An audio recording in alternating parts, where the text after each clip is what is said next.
Welcome to the Late Night with Chalky podcast. Or they'll call me McNothing. McNugget's good. Yeah. I like Nothing's good. We're gonna call you McNothing. That was the one that started that one was Jeff Yokiyama. Yeah, I love it. And I'm we'll like, do McNugget because that's like that one's more respectful. for sure. And And Yoki always wanted to burn me. I'm like, dude, I It's fucking M put you on and the then mouth. M and then little C, C and then then capital N, capital A-U-G-H-T. Yeah. N-A. Come on, dude. G-H-T. anytime there's an MC, it's always a capital F. Yeah, it's luck of the Irish. I even know that, bro. Yeah, so I'm part English and Irish, but that's with my mom. But my real blood, I think my real last name is Spizak. When Spizak. I was born as Spizak. I'm like, what the fuck's that? Do you, So, do you want? I met him once, but he's What's the name of your company now? okay. So the way I have it is I have a parent company, which is EC Clothing, and then that's our factory name. But what I go by is Sea Level Innovations, and then I created a recycled fiber called Sea Oceans. So Okay. Sea Oceans is really my Sea legal. Oceans. Yeah. Okay. SEA and then big Because you know, O, on what do you call it? Insta. Not Insta, but on the podcasts, Yeah. like. I'm building a brand You new, want- super expensive website right now under Sea Oceans, but I'm doing it as a e-commerce site. Then I'm doing it as a private label division and then a blank division. So Nice. I'm Like now done with NIL. I put company names on there so people can kind of see. okay. like I can't, what- I didn't bring my glasses, but I Okay. believe you. But I'll put Sea Oceans, right? Yeah. And if you want to put our parent name, it's EC and then I'll just do Sea Sea Level. Oceans. Yeah, it's easier to plug just Sea Oceans because that's kind of where Okay. we're putting all our energy instead of like going down every path. And it's just the way it's. I mean, Yeah, like spelled. the sea is- and then oceans. Uh-huh. Okay. Yeah. All right, dude. Here we fucking go. Are you attached to a camera? No. Oh. Well, I'm attached to the microphone, Okay. and he just I still does. dig your guys' stickers, fucking it. Is there one with your faces?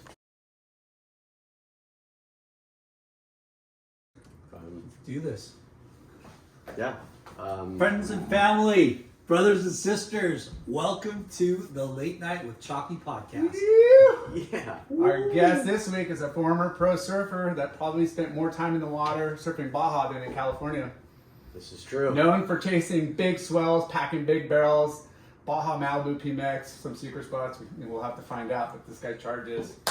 Co-founder of an iconic 90s brand, Pirate Surf. Very good. That's huge. One of our favorites, right? Yes. Yes. He's been involved in the surf industry for over 35 years, specializing in private label, custom screen printing, embellishments, everything textile. Pretty much. Pretty much. Yeah, a lot going on. For all big brands and even major retail chains. He's a true waterman and he loves the ocean, and it totally makes sense that he's focused all of his energy and his work and all of his time for upcycle, repurposing fabrics. I don't know what I'm talking about, but we're gonna get all geeky on textiles and clothing and changing the way textiles are made, producing and supporting the environment while protecting a healthy future. This guy's got it going on. I like we welcome Mark McNugget. Yeah, there you go. McNaught. Yeah. Thank you, guys. That's Company is Yeah. called Sea Oceans. That's correct. Yeah. Sea Oceans, and man, that's a tongue twister because you got like recycle, upcycle, repurpose, you name it. It's almost like being healthy, fit, and then you think about it. How do I become healthy, fit, and still do recycling, and still be able to be like forward thinking? And it's all kind of really spins around it as we've all been so bad at doing things that are best for our environment. And I it's true. kind of looked at it as, how do I do something? And what we did is, when I was a kid, no one really made sense of this. And as I became older in life, I realized that there is a passion, and the passion really comes around from all my years of being close to the ocean. Yeah. And that's what made more sense. But I've never been the advocate to go out there and like hug that person that wants to go and make a bunch of money, or that they want to say, hey, I know how to like save the ocean, or I have to go sweep the ocean. Yeah.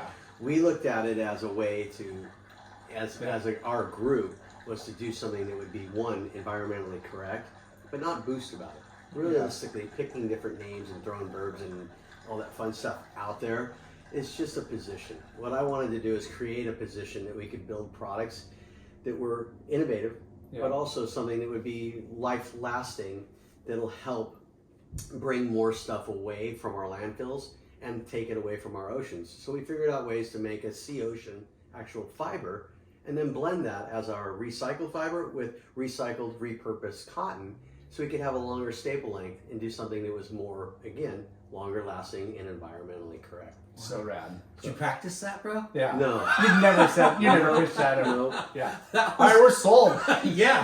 Sign me I up. would, if I could get in front of cool retailers that would wake up and do something that's different than the same, same. Yeah, that's sure. the hardest part. Yeah. And Well, let's talk So- about surfing and how you found surfing. yeah, this is really funny because I, at a very young age, lived on the ocean in Encinitas, right on the edge of the ocean in Encinitas, right there at Moonlight Beach. And my grandparents actually raised me, so they gave me a lot of insight. They're like, hey, if you do your academics, you can still play. I'm like, I don't know what academics are. What does that mean? I go, I got a skateboard, which was, back then, it was like a Black Knight with like clay wheels and real ball bearings. Yeah, so if you nice. ever hit like a uneven surface, you would scrape your knees. Yeah. That went to the side really quick. I'm like, that's not going to work, because then learning how to surf at the age 8, any little nicks you have on your body, and when you're stung, and they would continue to grow Yeah. and become craters. Yeah. Never heal. And being that close Salt to the water ocean, just keeps opening it up. yeah. Yeah. And same with rubbing your knees. And it's on all the spots that the skin It bends, bends. your knees Yeah, and exactly. your elbows. So it's Yeah. like, just, whoa, look at that crater. It's so true. So I learned quickly that skateboarding was great for a lot of the athletes that were in our hometown. Yeah. They were great at it. Yeah. And they didn't really have pads back then. So this is talking like early 73, 74, 75. And I'm like, okay, I want to just ride the ocean and enjoy it. So I didn't know how to do it, but Buttons and another cool cat that made Bane become something. Bane is a really famous brand of making fins. And they used to make these flexi boards that would put...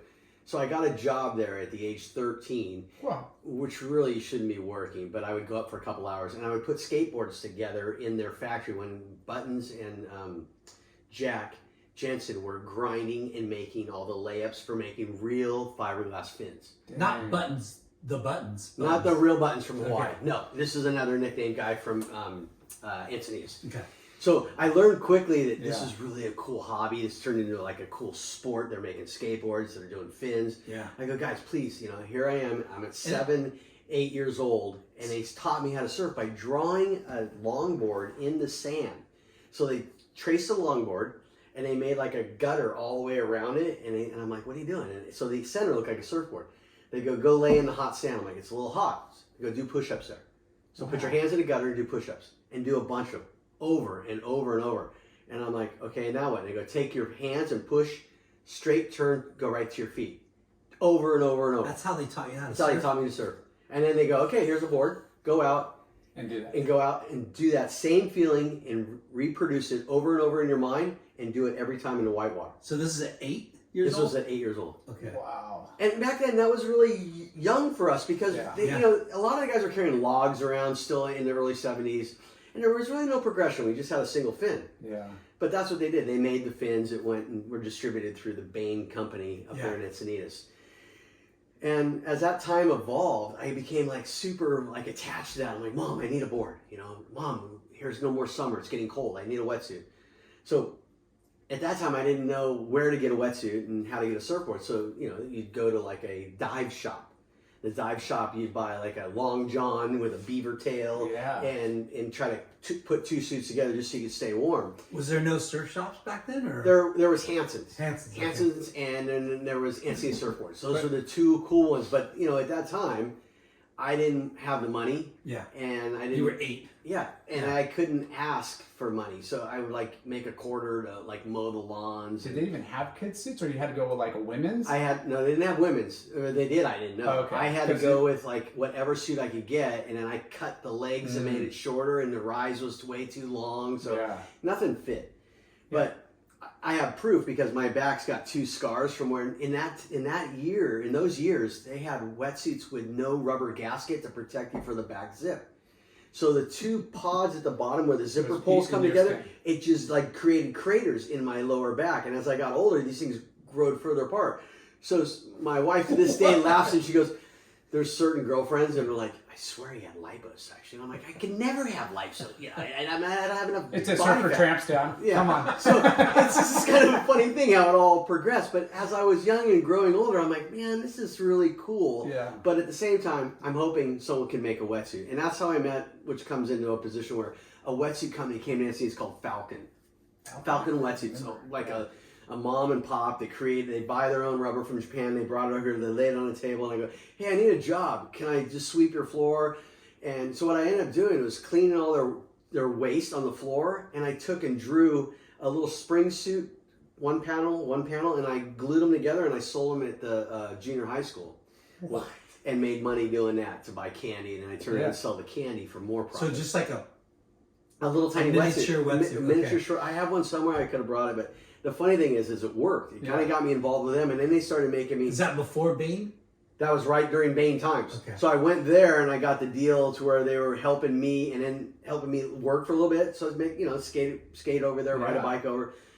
They made bitchin' wetsuits for divers, but then they're like, I need one for surfing, and they knew that I loved the ocean and the surf, so they made me custom spring suits, long sleeve, short sleeve, Falcon. and then Falcon full suits. So Wow. I have pictures that were first published in Surfer magazine by Warren Bolster that were published in a Falcon wetsuit. Wow. So it's got like a V in the neck, and then that's what evolved into Victory wetsuits, where I got the V neck and the chevron stripes. Wow. So it translated. Then at that time, I needed boards, and the boards I could only get were huge, scooped up noses, big dome decks, down rails, single fins. They paddled really well. And if you go to take off on a whitewater wave, it wasn't a problem. But when you started taking off on green water and you didn't know what you were doing, it would kind of scoop yourself down on the bottom, and you could stand up and trim. Until I figured out how to like actually take off on an angle to keep from purling, right? Did you learn how to surf with that technique that those guys showed you? Yeah, believe That's it or not. so trippy. It was and I kind of use that as an inspiration to share with my kids. And then now I'm hoping my grandkids, I can share that same thing. I've tried to tell other kids at Stone Steps and Encinitas, Moonlight Beach, certain things to do. And most of the time I'll just lay down a surfboard. Yeah. And a lot of them are like, okay, they lay down a surfboard. Then they want to lay on the surfboard and do that on a foamy. Yeah. And it works. Yeah. But at that time, it was more like, hey, they traced it and we did a gutter around. It's like you could feel it like a moat full of water. Yeah. But it became to where my arms were lower and I was pushing up and doing push-ups. And then that's when they just said, do push-ups to your feet, turn. And within moments, I was like, okay, so I've never have a problem with dragging my knee or having an issue where you're lazy getting up. Yeah. Yeah. I mean, you still see that in the surf schools today. Like they'll do the Practicing dry land and Yeah. stuff. But Yeah. a lot, if you don't skateboard or snowboard or whatever, like how do you know which way to jump up? It's just natural. So it's like, you jump up goofy or you jump up regular. Most people you ask them, they don't know. They're like, what do you mean? Left That's a foot good forward, point. right foot Yeah. forward. So What's goofy? What's natural? yeah, that's what I Right? mean. Yeah. We all know it as surfers or board I'm either riders. going left or I'm going right. Yeah. You're regular. Yeah. But it's knowing which way that you felt comfortable, like turning your body and your hips for what you want to do. I happen to just want to rotate and be facing the right of a wave, which is regular foot. So luckily you live by the ocean, and was there other kids your age that were getting into surfing too, or was it? They were about 4 to 5 years older than me, and they had already kind of were picking it up, but they were skateboarders. Yeah. One of them is Eddie Katz. Nice. Eddie Katz is from the same era of like Tony Hawk, Peralta. I mean, I can name drop a lot of there's a couple more cool guys. Yeah. Because there's a lot of a great big surf skaters scene in surf scene in Encinitas. Yeah. There's some really great moments of history that has catapulted those certain athletes to the limelight of them being able to use their talents and then be able to go out and be great apostles and share their technique for the industry and grow it. Yeah. And that brings me back to Eddie, because Eddie, as I grew up with him, he was a tough kid to me when I was a little kid because he was really good at skateboarding. He could do nose wheelies, he could do tail wheelies, and he was part of the Logan Earth Ski movement. Yeah. And that time in the early 70s, we had a Carlsbad skate park. And that skate park was like Del Creme. That was the thing to have back then, roll-ins. And it was nothing like the Del Mar Skate Ranch that came in the early 80s. But I was never really a skateboarder. I hated falling on concrete. Yeah. It brings me back to when you get a tear of your skin. Yeah. I think about it as, oh God, it's going to take forever to heal, and it'll keep me. As Out much of as the water. I don't want to be out of the water. Yeah. So I didn't want to have that. I didn't really push it. I just Yeah. enjoyed it for transportation. Yeah. So- So funny because like it was a means of transportation. It wasn't like, Skateboarding? oh, I'm Yeah. gonna go and do tricks. You know, we kind of street surf and do all of that. Yeah, we but, go like, by a bush and think we're getting But barreled. when the, Yeah. when the ollie came around, it's like, holy smokes! I don't have to like stop and try to Jump like. over the I can just curb. go over every curb, like Yeah. keep continuing on. That was like the But hugest you milestone. couldn't do that with the type board. of skateboard that No. you're talking When about. we had clay wheels, it Not was like that, you yeah. catch any little rock, it was just boom, and you just slide down Yeah. the street and get hurt. And I'm like, And there was no kicktail, really. we had flat decks. Yeah. They didn't create the kicktail, I think, if we even ask any of these guys. I think it was 76 when they got the first kicktail. And it was like mahogany boards, and they put another wedge Yeah. part on You top put a of it. block on it. And then they're like, Right. well, we need some sort of traction, because they didn't have traction back then until they came up with grip tape. And that was well after the fact. So for several, I think 4, 5, 6 years, we didn't, it was smooth decks. Yeah. And then we would take hot glue and put sandpaper on, and that would give us some sort of traction. Yeah. Or we'd skate around barefoot, and I was never good at barefoot skating. Yeah.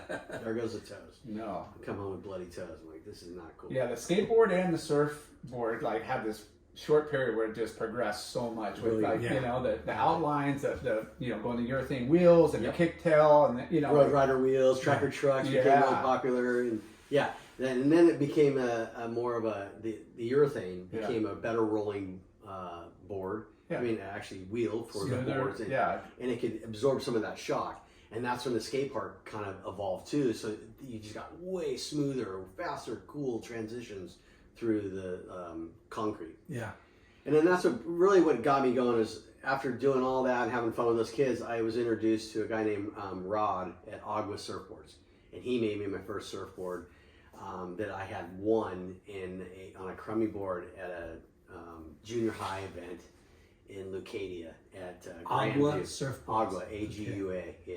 He just passed away. He's such a cool cat. Yeah. But he's very well known and liked in Encinitas, and he lived in Cabo for... And he had a He had a surf real shop. surf Okay. shop, a real core surf shop. He made all his own boards. He brought in all the right wetsuits. He brought in all the right decks. Yeah. He was like a local shop that was about 4 blocks down the street from Encinitas Surfboards, which was the other core one. Yeah. And then there'd be another one way down in Leucadia Surf Shop. But, Yeah, the 80s it just started popping up like you know. And then 90s are everywhere. Like Yeah. every Yeah. block, and everyone wanted to be in the surf industry. Is Encinitas Surf Shop or Surfboards, has that been there in It's- that location? Since, whole time? Since 71, I think, when they opened. Crazy. It was funny. It's because when I wanted the urethane wheels so bad, and I wanted to clean John Keyes's shaping rooms that he had in the back of the shop. I was like, how can I earn money? So I wanted to sweep and clean all the Yeah. foam dust up, but I could never get enough. So one day I stole bearings from the shop so I could fill my new wheels to get on my new deck, and then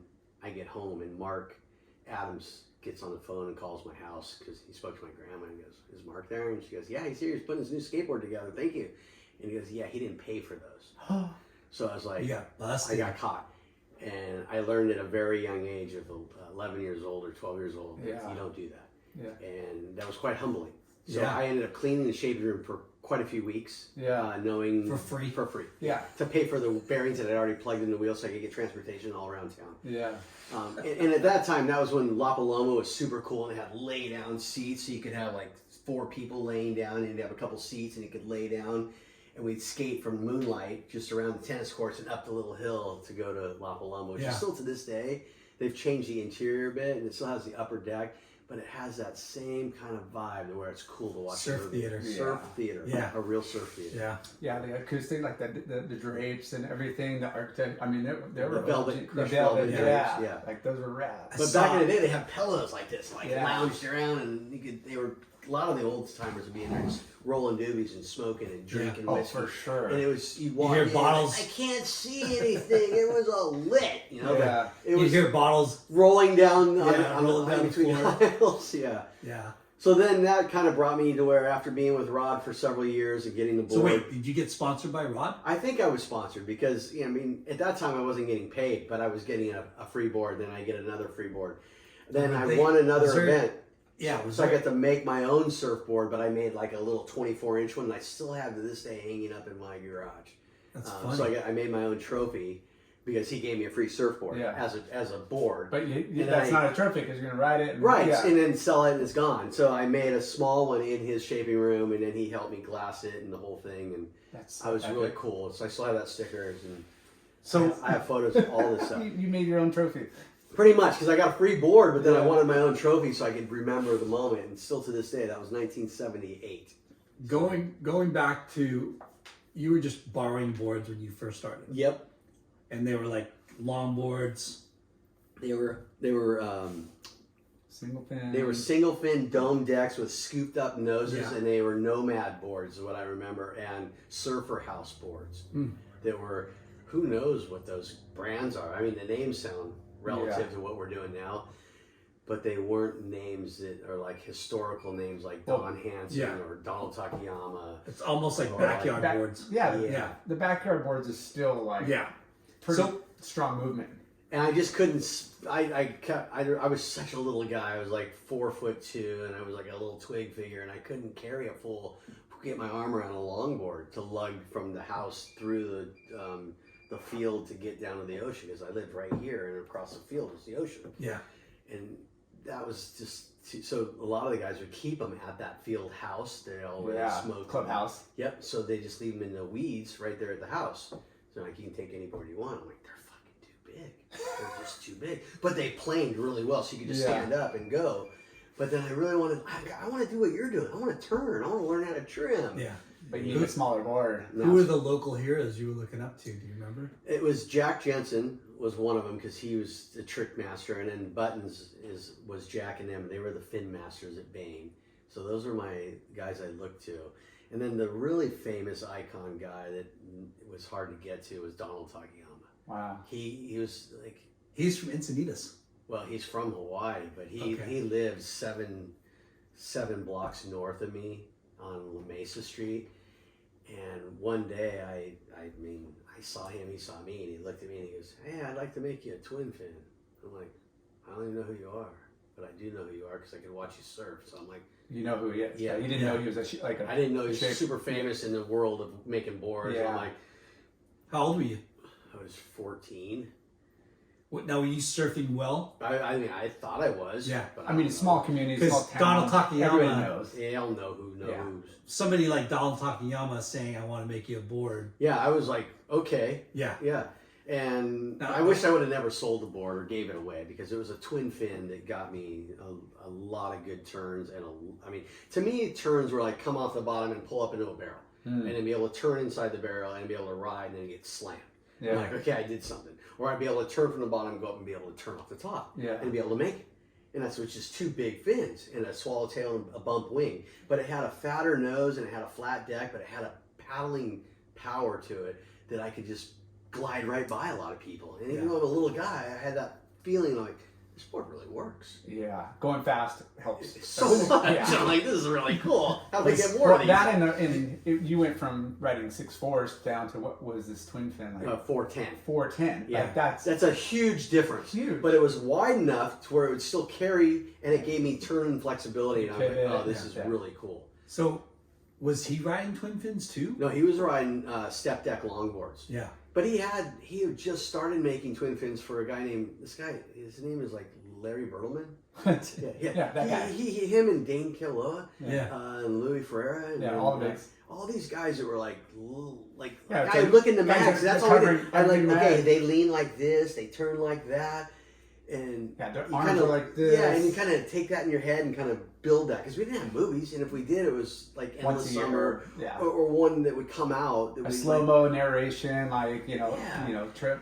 Not like now where the kids can look at it over and over and over and you're like, Yeah. okay, and they can go do this, that, and that. But back then we had to learn from still shots. Yeah. So it was like, okay, play that in your head and then remember that. And, Yeah. and the whole feeling that I got from it was that the boards were very well known, but I didn't know that because I was at a young age, and I just was like, I just want to progress. I want to know how to turn. I want to know how it feels to ride, and I wanted to be able to feel the wall where I could turn and run down the wall. And So, Go fast. yeah, that's all I wanted to do. So the Agua surfboards, was that before That Takayama? was the first ones that gave me after like a full custom board where he made me a 6'4". And it's funny you said that because it was a 6'4" that I won as a trophy board. Then he got me a couple more boards and he kept knocking them down, getting them smaller, and I got to like a 5'8". Then Donald's like, no, I need to make you like a 4'10". It's 2 inches taller than you. Yeah. And I'm like, oh, okay. I was kind of like a little nervous. Yeah. I don't know. He goes, what do you want to do with them? I go, I want to turn. I really want to turn. I want to go fast down the line. Yeah.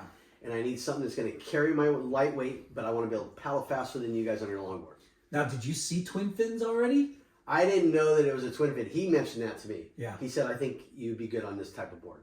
And I go, what does that mean? He goes, you have 2 fins. I go, well, I've only learned on 1 fin. He goes, you'll have 1 fin on the rail and you'll have 1 fin on the other on the other rail. And I go, what is that going to do for me? He goes, you want to go fast, right? And I go, yeah. And he goes, you want to turn really quick? And I go, yeah. Okay. Because this is going to work for it. I go, well, let me try it. He gets this board, he comes back. Can we get 5 fins on this? I want...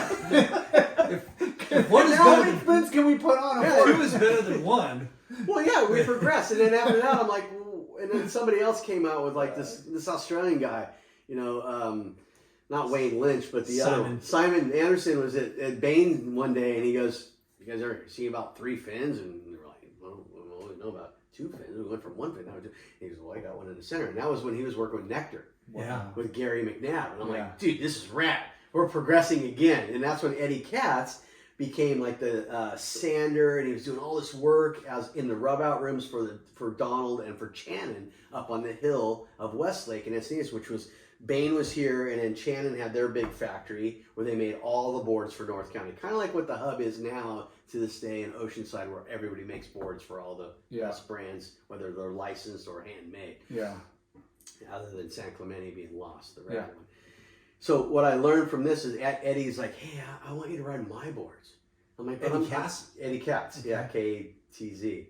And he's the famous skateboarder that became like the surfer that wanted to shape, you know, and he was good at surfing, but he had a talent for shaping. And he'd rubbed out probably 500 boards, thousands of boards for the brands. And he goes, I'll make you a board. And I'm like, how many fins? I was like, how many fins do I get? He goes, I'll make you 3 fins. And Donald, at that time, I had been with Donald for 4 years, and Donald hooked me up with Jim Jinks from Ocean Pacific. Okay. So I met Jim Jinks Jr., Junior Jinks, and this was 1977, 78. And Mike Jinks. Now all 3 of those are the 2 sons, and the son and the father is the senior. Yeah. And he bought the brand name of Ocean Pacific from Don Hansen, which is another famous spot in Encinitas. So like, I didn't know at that time. I just liked the OP, and I needed some chords, and I had like 23 waist, 24 Current waist. wasn't riding from yet. Not yet, nothing. Yeah. So I'm like, This is like the beginning. this is like super early. beginning. And I'm That's like, what I okay, mean. how do I get in? And they're like, you're in, come in. So I went into their big factory they had set up in Oceanside, down in the valley where all the surf shops are, or the surf manufacturers are. So rad. Real quick, you were like one of the better kids in the area now. Because, I mean, you're talking about Takayama, you're talking about, you know what I mean? Like, yeah, I was well ahead, I think, because in that time, if you're not in the sport, you're buying yourself a spot in the sport. And back then, you kind of had to, I think, prove that you could do any of that. I think that was just all studio setups. Was it? Yeah. I don't know. But I know that he was really big into motorcycles. Okay. So in his garage, he'd have every board you can imagine, all different styles. He'd got boards like the pros do now from everybody until they found the right magic board. But what he did was he goes, okay, if you're going to stay with me, we're going to surf the South Shore because this was summer times, and you'll get waves. And I go, how am I going to get waves with all the Mokes, all the Hawaiians? And they call me Holly Boy, a little white kid, white hair. I'm like, I'm never going to get any waves. He goes, don't worry about it. But you're with those guys. Yeah, so here's what they do is they go, you sit on the inside of me, you paddle first, and we're going to push you. And they'd push me into him, and then no one else would go because he was introducing me to all the right people. Yeah. And I really started to love it and enjoy it more and more, and I was able to get in and do some turns and feel it. And like, I had always learned to surf with a wetsuit because here our water's a lot colder. Yeah. Going over there and being able to have trunks, OP was able to furnish me with product that fit, and they paid me $300 a month for 4 years. And Bertelman was the one that helped bring that program to the Jinx and say, hey, you need to pay this kid and help him grow he's got a future. And I was like, What a trip. at dude. such a young age. Yeah. That was, there wasn't a lot. Like, There wasn't money then. No. The only guys that were OP getting money was fucking gigantic. they're like 400 or 500 million or something. Yeah, I mean, I don't know at that time. Yeah. But they grew to be quite. Larry the Bertelman, brand. like, he was the. Everyone talks about Larry Bertelman, Dan Kealoha, Jerry Lopez. I mean, they were the superstars of the day. And the guys that were filming them was like Dan Merkel, and he's still a cool legendary, And then the guy that I got to be filmed with, which I was like, oh my god, I get to hang out with Warren Bolster. Yeah. And they'd always make jokes like, Warren's over there, and I go, where? And they're like, he's up in the palm tree getting all weird. And I'm like, what is he doing in the palm tree? They're like, oh, he's trying to get coconuts. I'm like, how does that work? it's so wild. But that's not true. But they would just make up stories because they're all doing funny things. Yeah. And I'm like, I can't do those funny things. I'm too young. And they wouldn't let me be near any of that. They'd get all liquored up and drink and have fun. Yeah. But they were keeping, They kept me at Smoking arm's length. weed and all that. And they were like, nope. And I'm like, I don't need any of that. But So- I would just watch them all change. Yeah. Like, you guys are all changing and getting goofy and being weird looking. Yeah. So I learned quickly that it's probably not a good Yeah, habit. because, like, back then, weed, acid. They did a lot of weird stuff. Yeah. I don't know. Psychedelic LSD. Yeah, they were definitely experimenting. True. Yeah. Yeah, and it was available. So your first trip to Hawaii was a summer trip. Summer trip. 3 months, you said? 3 months with Larry. Nice. And I think I drove him nuts. Yeah. But Where did he live? He lived instead in town. He lived out in middle, like in the between the North Shore and the South Shore, out in these track homes. He had a cool home. Mililani. I don't know. I can't remember, Yeah. but I just remember it's a White House, a huge garage, and he had all these radical dirt bikes. So he's big into dirt bikes, Wow. and he had so many. And he's like, "You're gonna ride that bike." I'm like, "I don't know how to ride a dirt bike." He goes, "Don't worry, you'll follow me." I go, "Why do I have to follow you?" And he goes, "Because you little white man," like he called me White Hallie. He goes, "You are gonna be eating all my red soil dirt." And I go, "What does that mean?" He goes, "I'm gonna give you a helmet, and you're gonna get goggles." And I have photos of me being covered. Because he would always be clean in his riding outfit, like Sonny used to be, always in the front. Yeah. And he put me behind him, and I'd stay up with him. I'm riding like an enduro bike with no suspension, but I could still stay up with him, still spin the tire, get around the corners. But he would do crazy shit, but I would always be right there. And at Getting the all end, that freaking... I would be covered in all the red got soil. to live with fucking Larry Bertelman. And That's still pretty. Yeah. But he was super cool. He like treated me like a son. Yeah. And let me eat and hang out, and he like always. Was he married and kids? He had kids and he was married. Yeah. Yeah. And you guys would surf every day. Pretty much. And if Yeah. it wasn't good, then he's like, "Guess what we're doing?" I go, "We're going riding, huh?" And so that was like, "Okay, let's do this. Let's try He's it." all, we're getting some excitement today. Yeah, or we'd go to skateboard around and do his type of Yeah. skateboarding. But Well, he fuck, was dude, they call a skateboard layback a Bertelman. Bertelman layback. So Yeah. we imitate that back at home. We'd go up to a bush, and the bush would be overhanging on the street. Yeah. We'd I do know an that. LB. Yeah. We'd do an LB. I mean- or streets where the on Neptune they have these longer sidewalks that roll up into a person's driveway, and the driveway would be all banks. We'd Yeah. we're doing a big cutback. Yeah. On an LB. It's so funny because even to this day, like when I listen to Nine Club and, some guys still say Bertelman, Yeah. Yeah. It's legendary. Legend. Legendary. Yeah, he really is. But skateboarding, to use a name like Bertelman because he did the layback frickin' Bertelmans.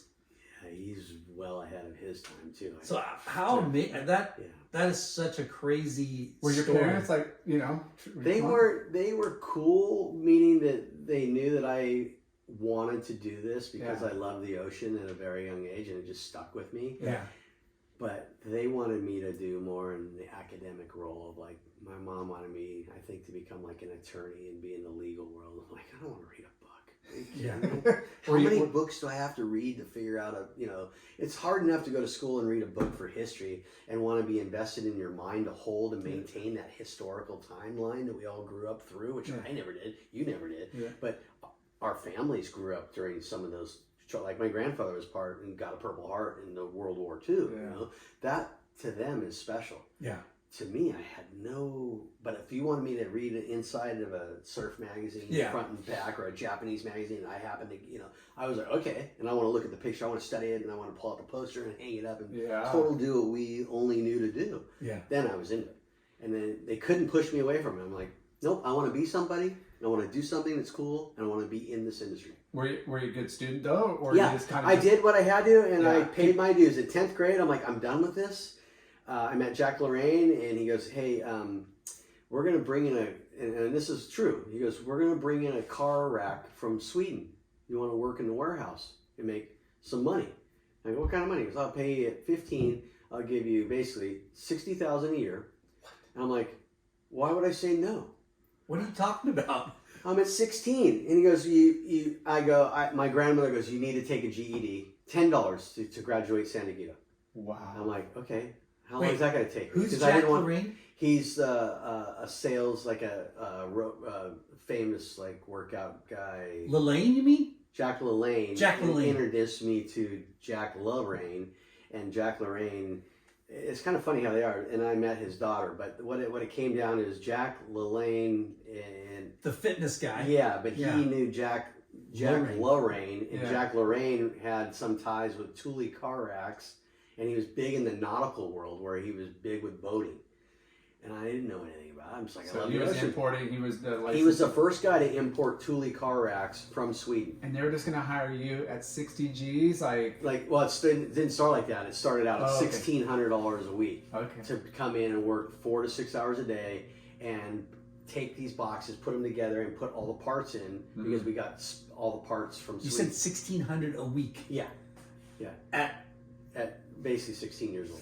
So I bought my first motocross bike. And I was like, wow. And my grandpa's like, you're making way too much money. You need to buy dirt. I'm like, what do I want to buy dirt for? He's like, you need to buy land. I'm like, nah, I want to buy a new car. Yeah. So I bought Hold a on. brand new You're BMW. writing for OP, getting $300 a month Yeah. already. Yep. And then as soon as I got that worked out. That was great. Yeah. And then that changed quickly. After 4 years, I got a better offer to go ride G&S. So they're going to give me boards, and they're going to give me clothes, and they're going to put me in ads. I'm like, I want to be in ads. I want to be in ads. How do I do that? Wow. What do I got to do that? Yeah. And then that didn't last but maybe 6 months. No and way. then I transferred over to Sunset Surfboards and SES with Ed Wright, and he made me some really good boards. He goes, I got a better fin for you. And I go, what's that? And he goes, I got 4 fins. I'm like, Oh we're going to ride 4 my fins gosh. now. Okay. So I took Chuck Gomery, which is a really famous photographer back in my home ground, and he had a little tiny water camera.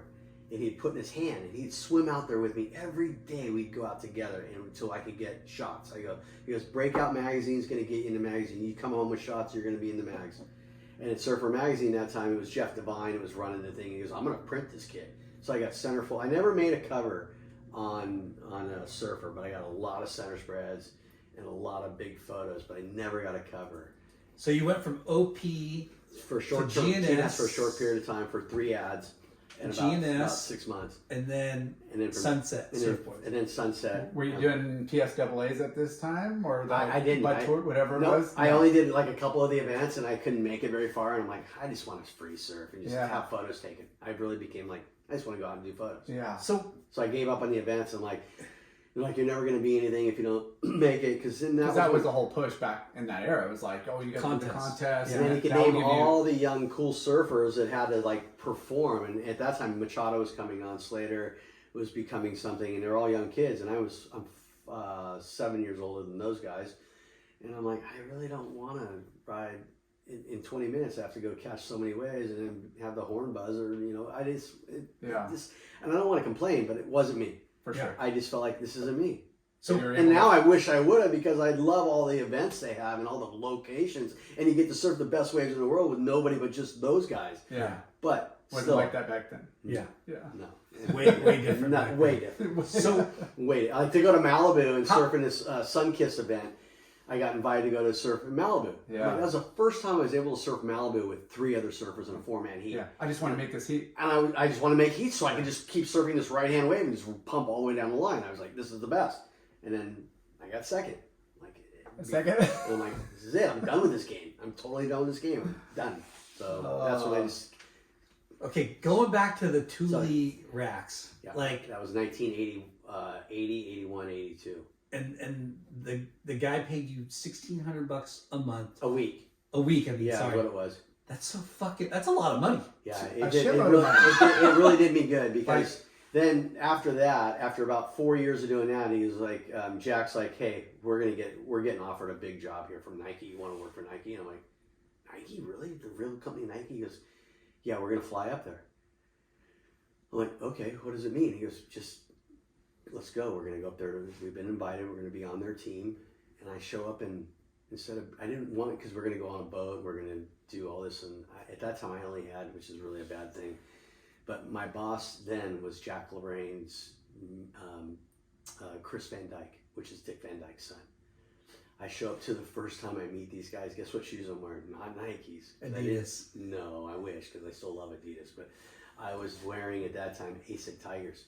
And they looked at me and they're like, who's this kid wearing ASIC Tigers who had Nike sales meeting? My first one ever in 1982.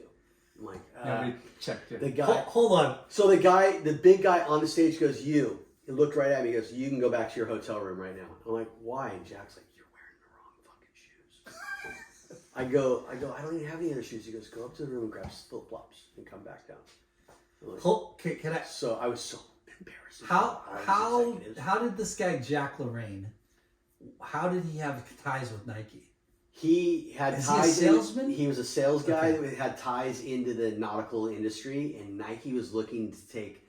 At that time, they wanted into the surf market. They didn't know. They didn't know it.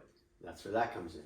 They wanted into the boating world first and foremost. So they started a whole boating collection, and they spent $30 million, and it just wasn't right. They basically did product to kind of take the topsider. Yeah. They kind of reproduced the look and called it Aqua Gear. Mm. And the name was kind of like, at that time, kind of not really working. But the product they had was good product. Very, very innovative. So we did an Aqua sock. So they're like, okay, can you surf in that? And I'm like, I'll give it a shot. And then the first couple times surfing it, I would lose them. And they'd send me down 60 pairs, 80 pairs, hundreds of pairs. So everybody in Cardiff, because I had my own Cardiff house in Oxford Avenue, glass windows overlooking suckouts in South Peak. So everyone would come there and we'd play ping pong in the yard, and everyone would come there and get trailer and do whatever they did. Hold on one So second. that's the Nike starting like craziness. So with the Thule's making $1,600 a month, your grandpa said buy some dirt. Did you buy? I didn't buy any dirt. I really hurt myself. I still wish to this day I would have bought a lot of land. Okay. Yeah. Yeah, I bought cars. You bought cars Stupidest thing and a I ever did. motorcycle and Hear that, kids? And, yeah, Hear that, peeps? Buy Yeah, some do not buy toys. It's Yeah. the worst, worthless investment. I mean, you may look good and you think you're good. Yeah. I've spent way too much money and just pissed it away yeah. in that field. So Invest in yourself. the Invest in land. Thule thing was huge. You Well, it guys are wasn't making. then. No, we put it on the map. You put it Jack on the and I map. put it on the map. I traveled to every single, whether it was a marine hardware store, a tennis shop. I mean, I named tennis because we had Nike in our bag. So I'm selling like Nike made a tennis shoe. And then they're like, tennis shoes? I don't know how to sell tennis shoes. They're like, we are a tennis company. We started as a running company with a waffle shoe. We now have, so our goal was for us to sell nautical shoes. Mm. They took tennis types of shoes and made nautical shoes. And then they made like a surf booty shoe that we could use for surfing and enjoying the ocean So play. you helped develop the aqua Yeah, sock. yes, but I helped develop it by Improving it. Improving it. by They part of created it, and they figured out the injection mold and the top mesh. And I'm like, dude, you need a better toe box. The toe box was so narrow. And I'm like, you need to double stitch it, you need to do double ply. And they're like, come up here, we'll have design meetings, and you can sit in on them. So I gave them a bunch of ideas, and they're like, this guy's like, who is this kid? That's kind of the feeling I got. And I learned quickly to listen to all the designers, the line builders, merchandisers, and it became a really cool passion for me. So I spent a little less than 10 years with Nike. Dang. So what was your guys' sales like We went from territory? Like what? we had all of Southern California. all of Southern California. And then we had all of Northern Cal. So we hired guys to go do Northern Cal because I'm like, I'm not driving all the way up there. We had Las Vegas and Arizona. So we do Las Vegas, Arizona, but we started right here in San Diego and Orange County, and we opened up all the nautical stores. Like West Marine was huge for us, Yeah. Port Authority. And then we started, he goes, what about surf shops? I'm like, I'll go call on every single surf shop. I'll sell them car racks, and I'll sell them aqua socks. And I go, and they're like, well, can we just buy a couple dozen? I go, nope, got to buy like 96 pairs. Pre-pack. You want dating? How many days you want? They're like, what kind of dates you got for? And I go, you get 30 days, 60 days, or 90 days, and every one of them you get 1 point, 2 points, 3 points off if you pay in time.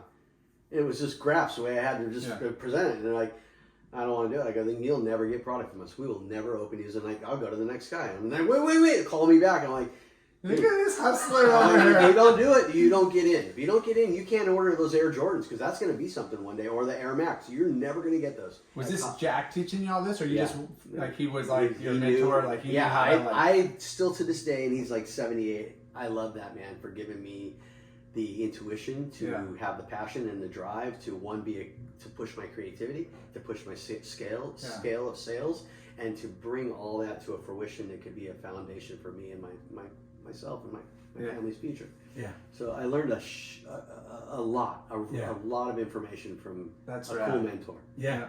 Good. So was he a surfer? No, he was a nautical guy. He was all about. And how did you meet him? Because he had this blonde daughter. It was just like in school. I'm like, wow. Who dat? How do I get to be with you? And then she invited me over, and she had 2 other hot daughters. I mean, sisters. Sisters, And I'm like, Wow. okay, well, that one's taken. This one's younger. This one I like. And she's got a car. She can, like, be cool. And it turned out, and we clicked. Yeah. So we dated for 6 years. And then one day after I'm doing very well and making good things happen, he goes, so when are you going to marry my daughter? And I go, I'm not going to marry your daughter. I'm only 23 now. I can't get married. Yeah. I just got legally able to drink. This is not going to work.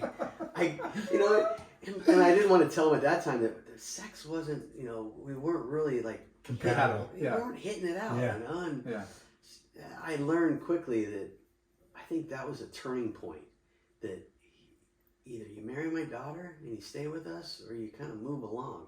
Mm-hmm. So I moved along, and that's when, at that time, it was 1989 was 1990 was my last year at Nike. Dang. So And that's when we started Pirate Surf. okay, hold on. Before though, this whole Nike thing intrigues us. Oh, there's so much Dude, going on it's there. wild that they were just pioneering like new divisions and categories Yeah. and distribution, and We turned it into ACG. We turned in the aqua sock into a whole outdoor. We kept saying, look, the surf market is saltwater denim from Quicksilver, and they were Yeah. coming out with neons, and I'm like, neons aren't going to work right now. This isn't where we're going. The stores are buying neons on the slippers, but you can't do neon, board shorts. Kind of like what Massimo was doing for volleyball at that time, and he was killing it. Yeah. But you can't be Nike and do that. So Nike was really good, or not Nike, the brand name, but the individuals that were in position for these different divisional onsets of running programs, Yeah. they had a vision.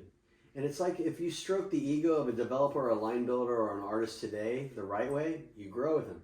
If you rub them the wrong way and you don't like their art, they kind of like shun you and they don't let you back in the door. Yeah. Same thing at a corporate Very touchy. level. Yeah, it's Very personal. touchy. Yeah. Very personal. Yeah. Like, So- if you don't sell my shit, dude, you ain't coming back, or you don't get the the warm love that we're gonna make sure you're Yeah. part of the next collection. Door closed. So Bye. when Weird, but it that still first happens.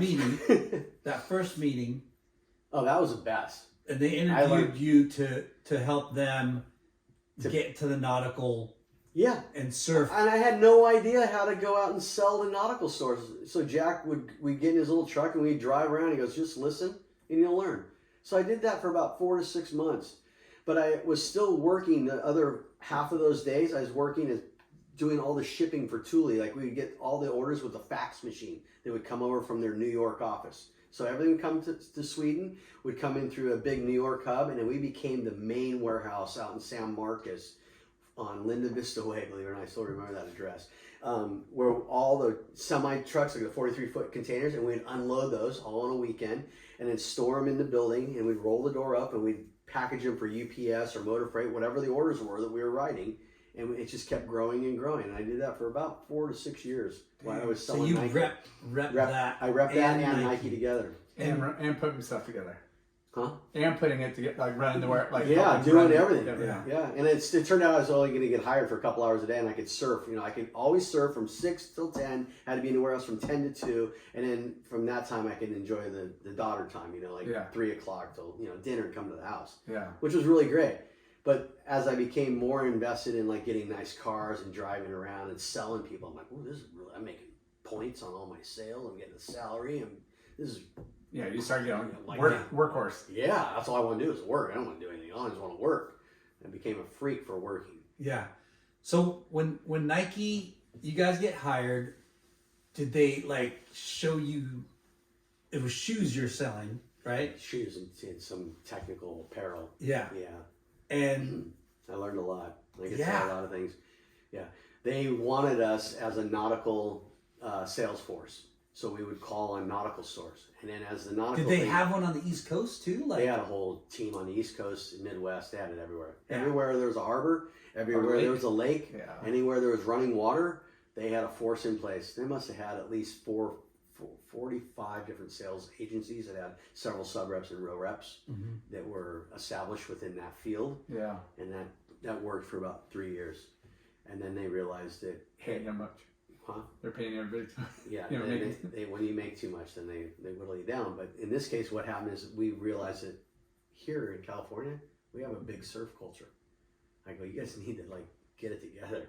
The aqua sock's not going to last very long. We need to do like skate shoes and do something that's going to become more influential to the athletes of that type of field. Like surfers, like, well, surfers don't wear shoes. I go, what do you mean don't wear shoes?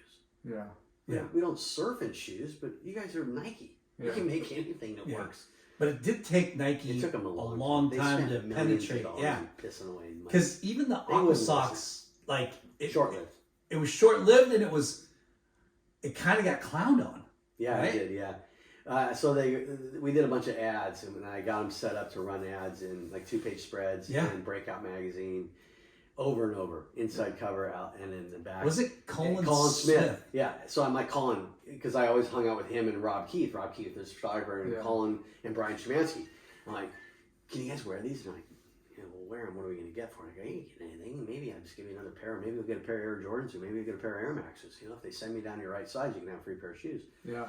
And I go, Rob, you got to take pictures of them. So Rob would make money taking Rob pictures Keith. because we'd sell them back to Nike, to their ad agency. And then they would build them up in ads, and then I'm like, put them in this bag, put them in this, and they listen. Yeah. And that would Chris help. Van Dyke. Yeah, that would help their other sponsors. They'd be like, It yeah, helped everything. And then yeah. Body Glove would be like getting exposure. They're making, Yeah. So they all made from it, but they laughed at me because I had the dorkiest footwear. But at the same time, it grew a category for Nike to look at it as, okay, we have an in, and now we're in the surf culture. Yeah. So let's figure out how to grow that brand. But instead of becoming a surf brand, they created Aqua Gear, or the Aqua Gear brand. It didn't take off. We couldn't get good enough sales. Yeah. So we turned it in, or they did. They turned it into ACG, Yeah. all conditions gear. They could have And that's when lifestyle, it surf, finally- and outdoor, and that's Yeah. when it took off. Still to this day, it sells well. So yeah, you sold named ACG. everything like Aqua Gear. You know, gear was kind of like, that was a catchy, like, you know, name Yeah. for stuff. And Team Gear, Yeah. LA Gear. yeah, it was like that era, you know, like gear outdoor. Oh, Yeah, you but know. it wasn't. But it wasn't cool. It wasn't cool. No. Yeah, So you sold ACG. I didn't sell that. Okay. That was my exit in 1990, basically 89, when I left. So did you leave because of that situation? I With, kind of had an ultimatum. Either I marry a daughter, Mm. and then I wrote to Nike and said, "Hey, can I work for you guys direct?" And I got 6 months on an independent contract with Chris Van Dyke, which is Dick Van Dyke's son, and he goes, "I'll pay you under my wing. You can do some stuff with me," and that's it. It was short lived. So why is that? I think because at that time I wanted to do what I wanted to do, which I just wanted to surf and ride waves. Yeah. And I was kind of burning out a little bit in sales at an early age. And I Because wanted you started early. I did. And Yeah. I wanted to refine myself. So I realized, okay, I was doing cycling before I left for Nike. And I was able to pick up Look shoes, Look bindings, all these different Wow. triathlete bikes, Giro helmets, Oakley sunglasses, and I was selling Nike bicycling apparel at that time before I left. So I was in all the cycle shops. I was hitting all the surf Wow. shops.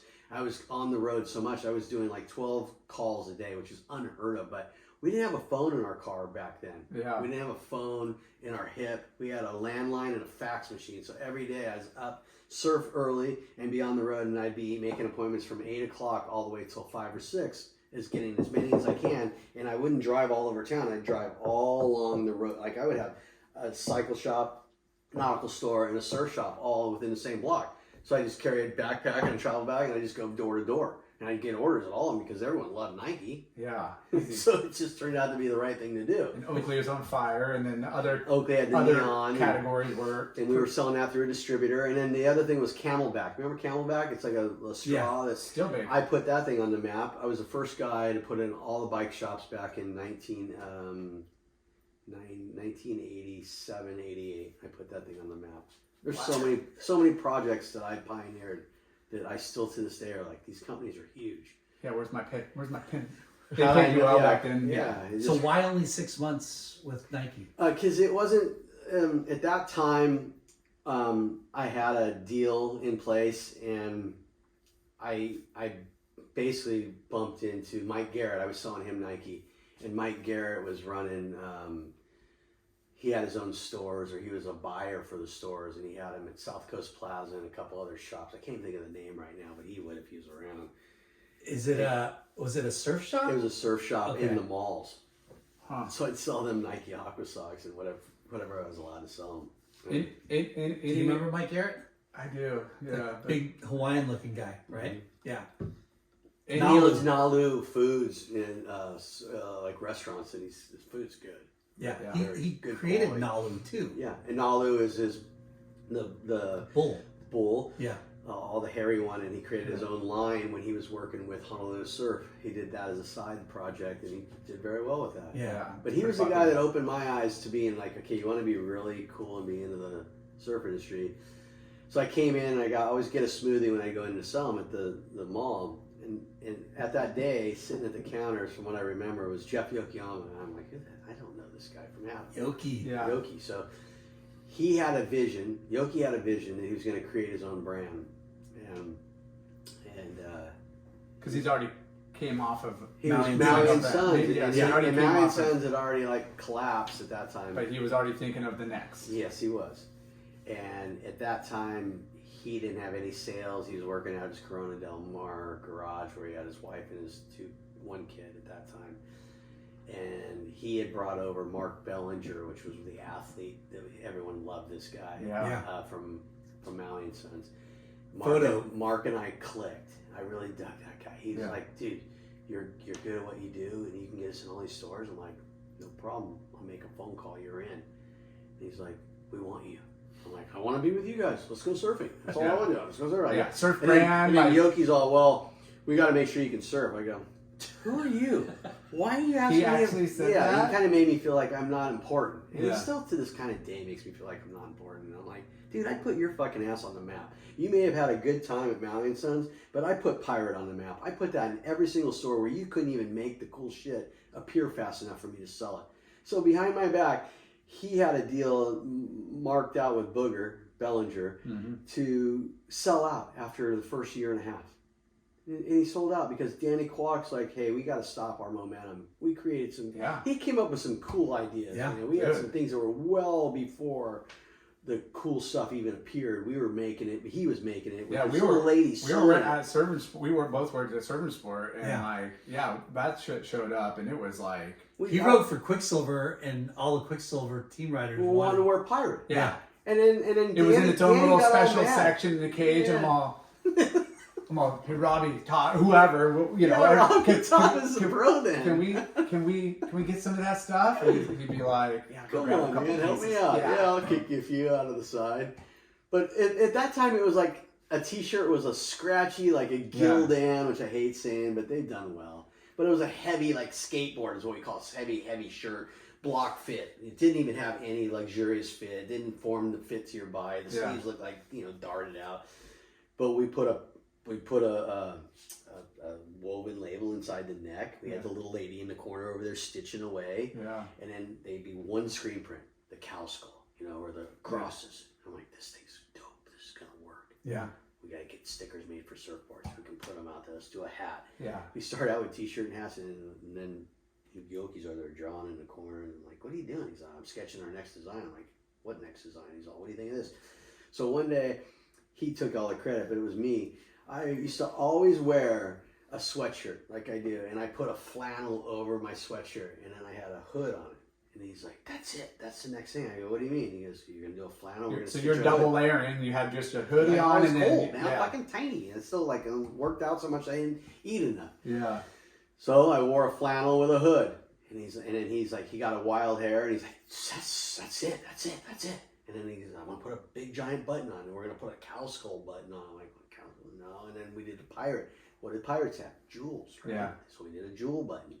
And then he did the jewel button as a shank for your shorts. And everything he did in the shorts were crazy fabrics, like tablecloth fabrics, crepes, and just crazy different weaves. Yeah. And I'm like...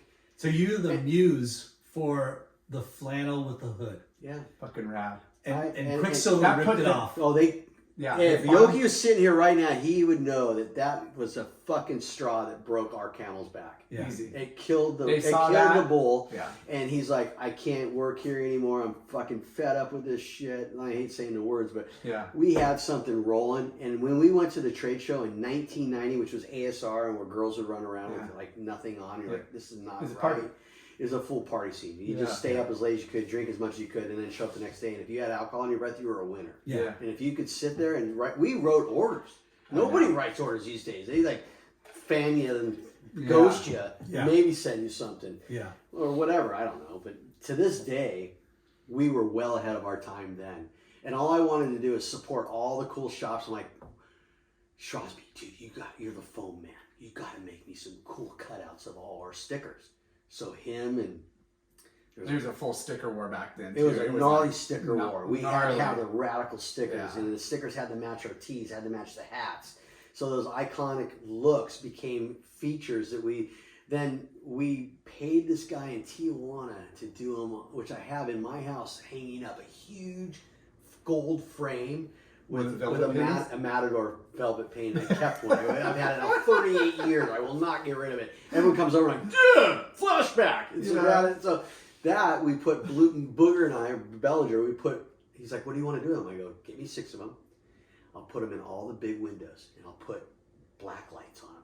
Yes. And it was the raddest thing when you drive by and see a black light like the Matador or the cow skull, or the Iron Cross. Or the so different than what everybody else was doing. We just kept changing it up. And it was us 3 little brain children. But Yoki will take all the credit. He was the guy. But honestly, you were Volcom before Volcom. Well, that's when Wilcock was leaving DK, and then and he's like, you want to work for a new brand? And I go, I'm kind of happy here right now. But Danny didn't like.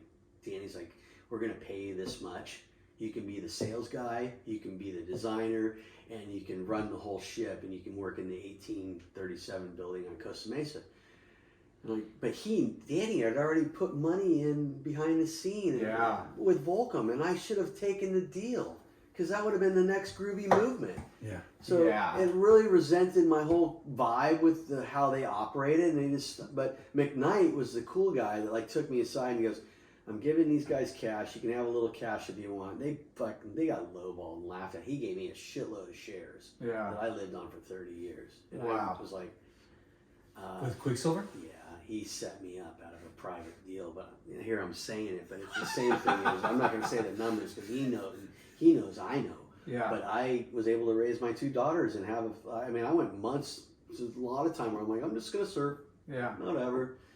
But I worked hard, and when 1990 hit, it was like, okay, my time's up here. These guys wanted an exit note. Danny brought me in, let me do everything I wanted. That lasted like a year. Yeah. And then I took my money, I bought a brand new Range Rover. I'm like, that's so stupid. Oh my God, that was dumb. You drive that into the Quicksilver parking lot in Monrovia, and everyone looks at you like, okay, you're next to be clipped. You got a nice car, you're done. So I go, yep, that's it. I'm out keep it low key enough. Yep, I should have stayed in the old car and just butted in like everyone else. Yeah. So I learned another lesson. How much does that guy make? He's off the wagon. He's done. We're done with him. So. Were you commuting from Encinitas? I was driving from Cardiff 3 days a week, and then I realized that I met a girl named Erin Halligan, and she's the one I had my 2 baby daughters with, Bree and Chanel, and she was renting a little apartment in Costa Mesa. She goes, why don't you stay here a couple days a week when you're up here working? And I'm like, are you sure? Because her mom was living with her at that time, helping out her son Brandon Estrada. I'm like, yeah, I think I can do this. why not? All right, I like Yeah. it. Let's have some fun. So when I wasn't at my house down there, I had my schoolmates down there. They're having parties, and the guy across the street worked for ABC, the news network, and he's like, Mark, you got to stop having parties. We can't sleep. I'm having all kinds of problems. I'm like, I'll be down there. And he goes, you're not down here enough. It's becoming like a party house. I go, okay. What do you want me to do? He's like, I need you to stop the parties. They're going beyond 10 o'clock. I'm like, I'm not there. How do I know that? You know? Yeah. We don't have pocket phones. You know, everything's like attached to an old, you know, Landline. voice recording machine that you'd have to go in a room and push the button to hear what you got. So weird, you know, how everything's so evolved in the technical world, right? We got pause for a minute? Okay. Yeah. Because there's so much going on.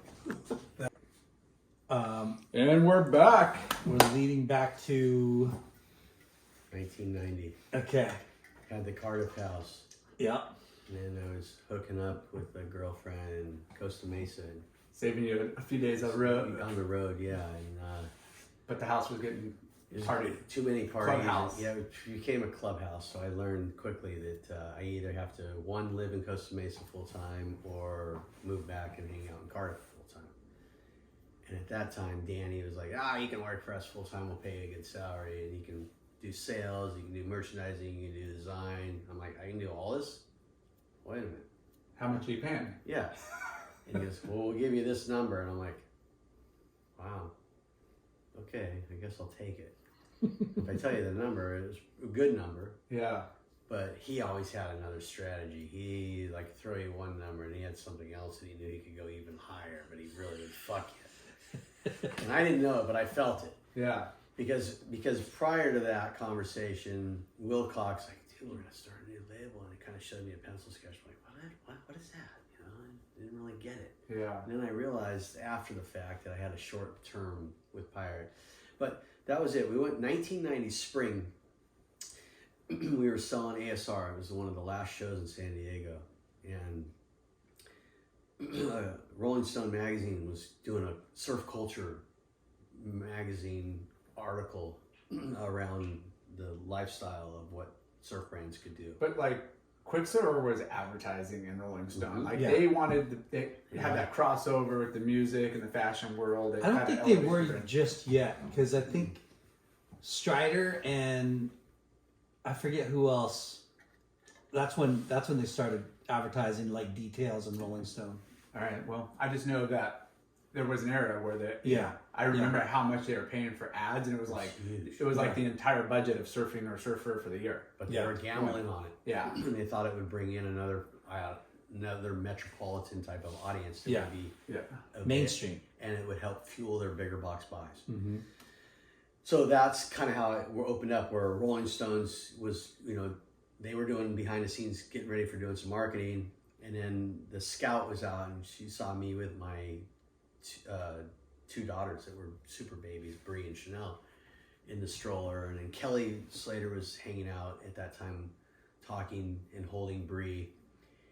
And Kelly wasn't available to do a photo shoot in 2 weeks or something. So then they're like, can you do it? And I had long hair, and I'm like, I'd be happy to do anything you guys want. What is it going to take? Where do we go? And they're like, well, we're going to do it at Newport Beach, or we're going to do it down by the pier. I'm like, fine. I'm kind of living up in Costa. I can be there. What time? What day? Yeah, that sounds like a great opportunity. And they're like, what instrument do you play? And I go, I don't play any instrument. Oh my God. I don't have any experience on how to play any instrument. I can play maybe a couple keys on the piano, but that was back when I met Elton John, and he was weird, and I didn't want to be in that room any longer. So anyways, that didn't last very long. So we get back to the beach, and they're like, you just show up, bring your girls. I'm like, okay. So my kids were like 13 months and 15 months. They were like super close together, which they still are, obviously, but they love the girls. So they're like, okay, hold both your girls in your arms and then stand there next to the pier with the surf in the background. It was windy, it was cold, and my girls are crying and screaming. And I'm like, man, and they're in diapers only. Anyways, that after about a couple hours of shooting and time and all these cameras and everything going on, it was rad. I'm like, okay, hey, We didn't have, phones with cameras. We didn't even, back then it was like an Instamatic or like a throwaway snap, unless you're a real photographer, then you shot on like, Fuji film, right? Or Kodachrome. Something good. Right. And they had all these spectacular cameras. I'm like, hey, Mark, the guy's name's Mark, some famous photographer. 2 weeks later, they get back to New York and they're like, your photo is about ready to be on the cover of Rolling Stones. What? But the editor decided not to because you don't know how to play a musical instrument. I'm like, what the fuck does that have to do with being on the cover of your magazine?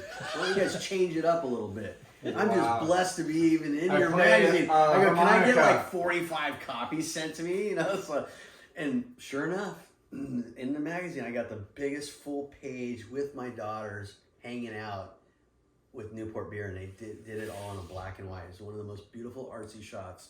What was the feature like? The feature was it was all about the lifestyle that comes from the surf industry, and I got chosen they chose a bunch of people to shoot, but somehow they ended up with you. Me, and then they had 4 other pages, but they're all half pages and smaller shots, and it showed the drinking scene, going to the nightclub scene, and the party scenes, and then they'd have a couple product shots. So that was their whole thing. What a trip! I have magazines still, and I have. Yeah, we'll have to get. Yeah, it's some cool history. Yeah, because a lot of that was DK was putting a lot of that together behind the scenes. I bet. Well, for sure, but just it's not easy to find that stuff because it was pre-internet, pre-everything. It was just print, So it's like it'd be cool to. Yeah, I have it. I have it. I mean. Yeah, I've got the cover of the mag. I got a real mag. I've got the photos. I'm probably have them here on my phone because I'm so weird like that. We'll have to get them for I'm famous. Yeah, look at me. It was really neat. Like I'd go to the store when it was out, and they'd have on newsstands all the mags. I would open up that photo and just leave it and walk away. Yeah, and leave. That's so bad. But that's what we did back then. Yeah. If we got shot in Surfer or surveying, you'd open it if you're not the cover, which I never was, except for Breakout. I'm like, I'll open it up and leave my photo in all the 7-Elevens. So Speaking of photos, surf photos, what was your first surf photo? My first surf photo was a subscription pullout on the little thing. Those are good. I had a couple of those. That was one, maybe. That was one pullout from Surfer magazine, and it was taken by Warren Bolster in that Falcon wetsuit with a Donald Takayama twin fin doing a turn right in front of the camera off the top.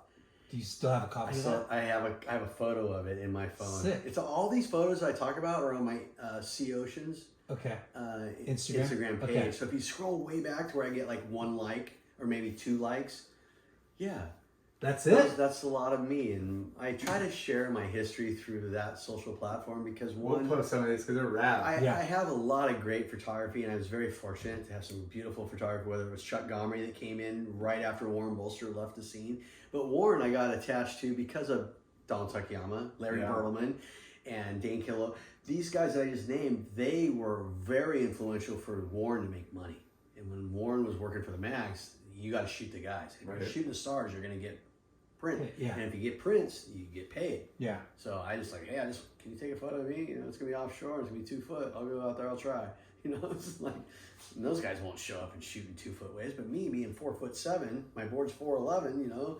I can do it. I can do this. Let's go out and catch something. Yeah. Doesn't have to be the most spectacular conditions. I just had to whittle my way. Yeah. 3 foot days overhead for you. Yeah. And it was offshore. It was blue sky, and it's like groomed conditions. Let's do this. Let's give it a shot. So I was very fortunate to be pushy, but polite.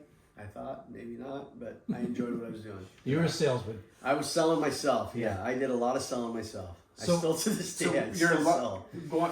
A lot of shots were down in Mex too. You know, I mean, Rob Keith loved going. 1990. 1983 is when I started going to Mexico with Cabo, and that's Chuck Gomery. Chuck Gomery has a lot of those colorful boards that were sunset boards that were given from that 6 years. Him and I were shooting a lot in Encinitas at Stone Steps, Moonlight Beach, all the cool little North County scenes where now the Cotes have made it like the full famous. Let's go from Laguna to Encinitas and let's open up a cool little smoke shop, which is really a coffee shop, which then becomes like a saloon or it becomes like a new drinking place. Yeah. It's changed a lot.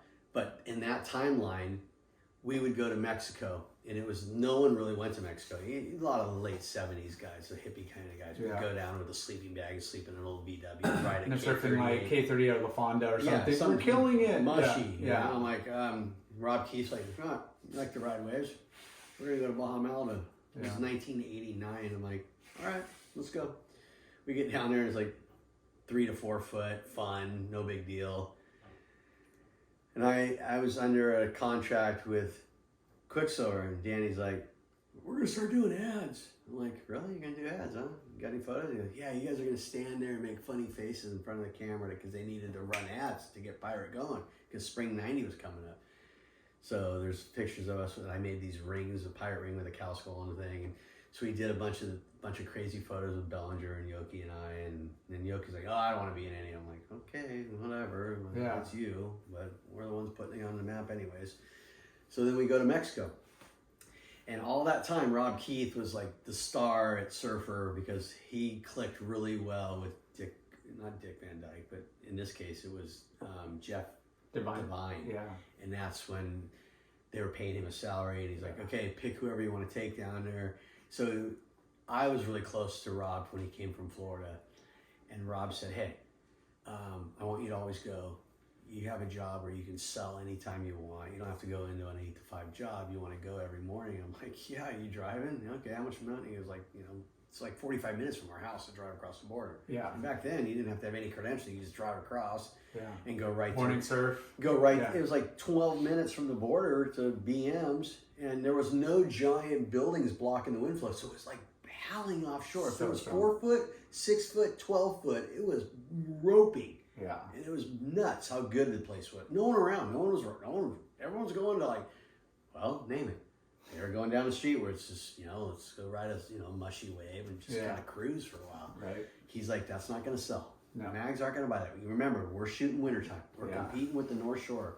I go, I'm not going to the North Shore. I'll never get anywhere. Those waves are gnarly, and so are the people that live there. And if you don't have any right to be in that lineup during the prime time, you get no pecking order. As a white guy with white hair, you're fucked. And Rob knew, and the Mags knew they had to have good California or Baja. Like every part of the year, those swells come, those offshores turn on, and it's like golden. Yeah, and we had the great lighting. It was like a beautiful studio. Yeah. What boards were you riding then? At that time, I was riding Eddie Katz. Okay. Eddie Katz was building me boards. What was the name? 7.3 with Channon.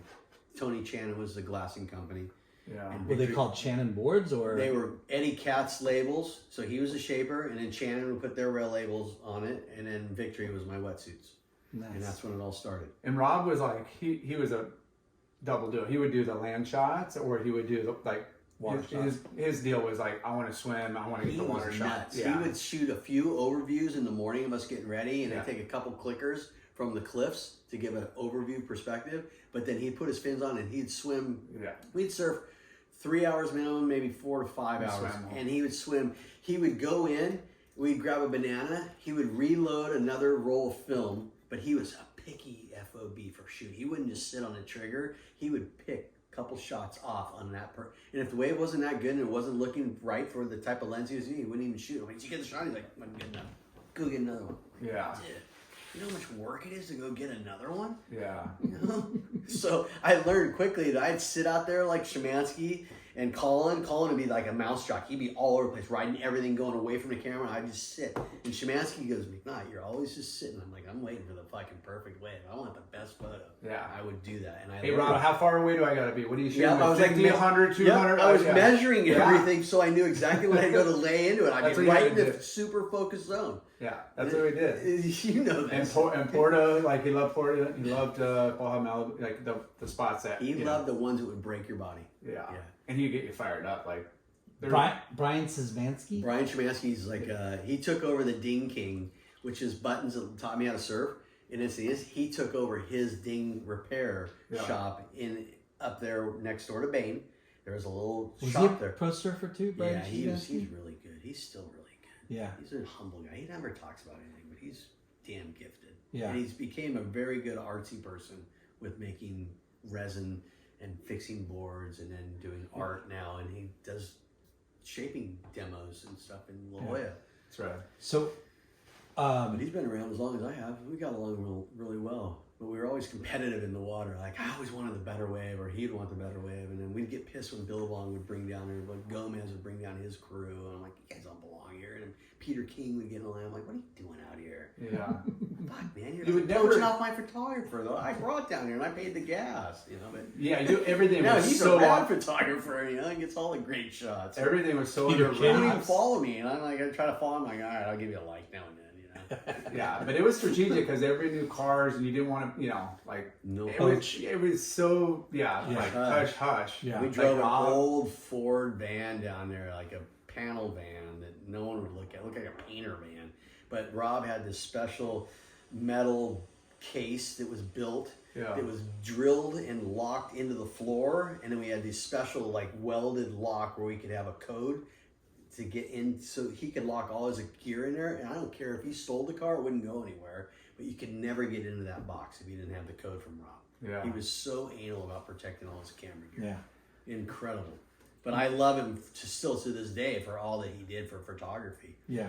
He was a genius back in that time. And then Rob Gilly got on the scene, and he became another guy that poached all the great athletes to go work with Gilly, because Gilly got the next pay. Yeah. It's all a big game. So were you making money No, getting photos in the mag? he would make money. Yeah. Rob would. Yeah. Yeah, I would be getting another free wetsuit from Victory. I'd get another couple free boards. I'd get some exposure, and like, I got a shot in the mag. And I'd run around to 7-Elevens and all the shops and open them up so I could let everyone see my photo. And that was the only way to, like, cross-market myself. Yeah. Or when I go into the surf shop, they're like, oh, you're the rep, and you're the guy who scored Baja Malibu. And I'm like, well, I'm here. What can we do? You want to write some orders? That's how I pay my bills. Yeah. Yeah, there was like 10 years where I go into stores and they're like, because Ruckus will do a bunch of not just surf stores, and then like another rep would, be servicing the account. Yeah, Jay was a pro. And they were like, all these years you never said anything? I'm like, I'm just a rep, man. I'm like, what does it matter? Like, it wasn't going to, like, I have not to my own horn. I'm like, just telling you gear. Like, who cares? But that, But deep down, it's feels like, good. yeah, man. It feels good when somebody I was throws in the you, mag. throws you. I got covers. Yeah, I never got a cover other than Breakout Magazine. Well, there's That this was a one. proud moment. There was this one Baja Malibu day, and it was as big as I've ever surfed it. And you were out. Rob paddled out on his boogie, and I think I was down.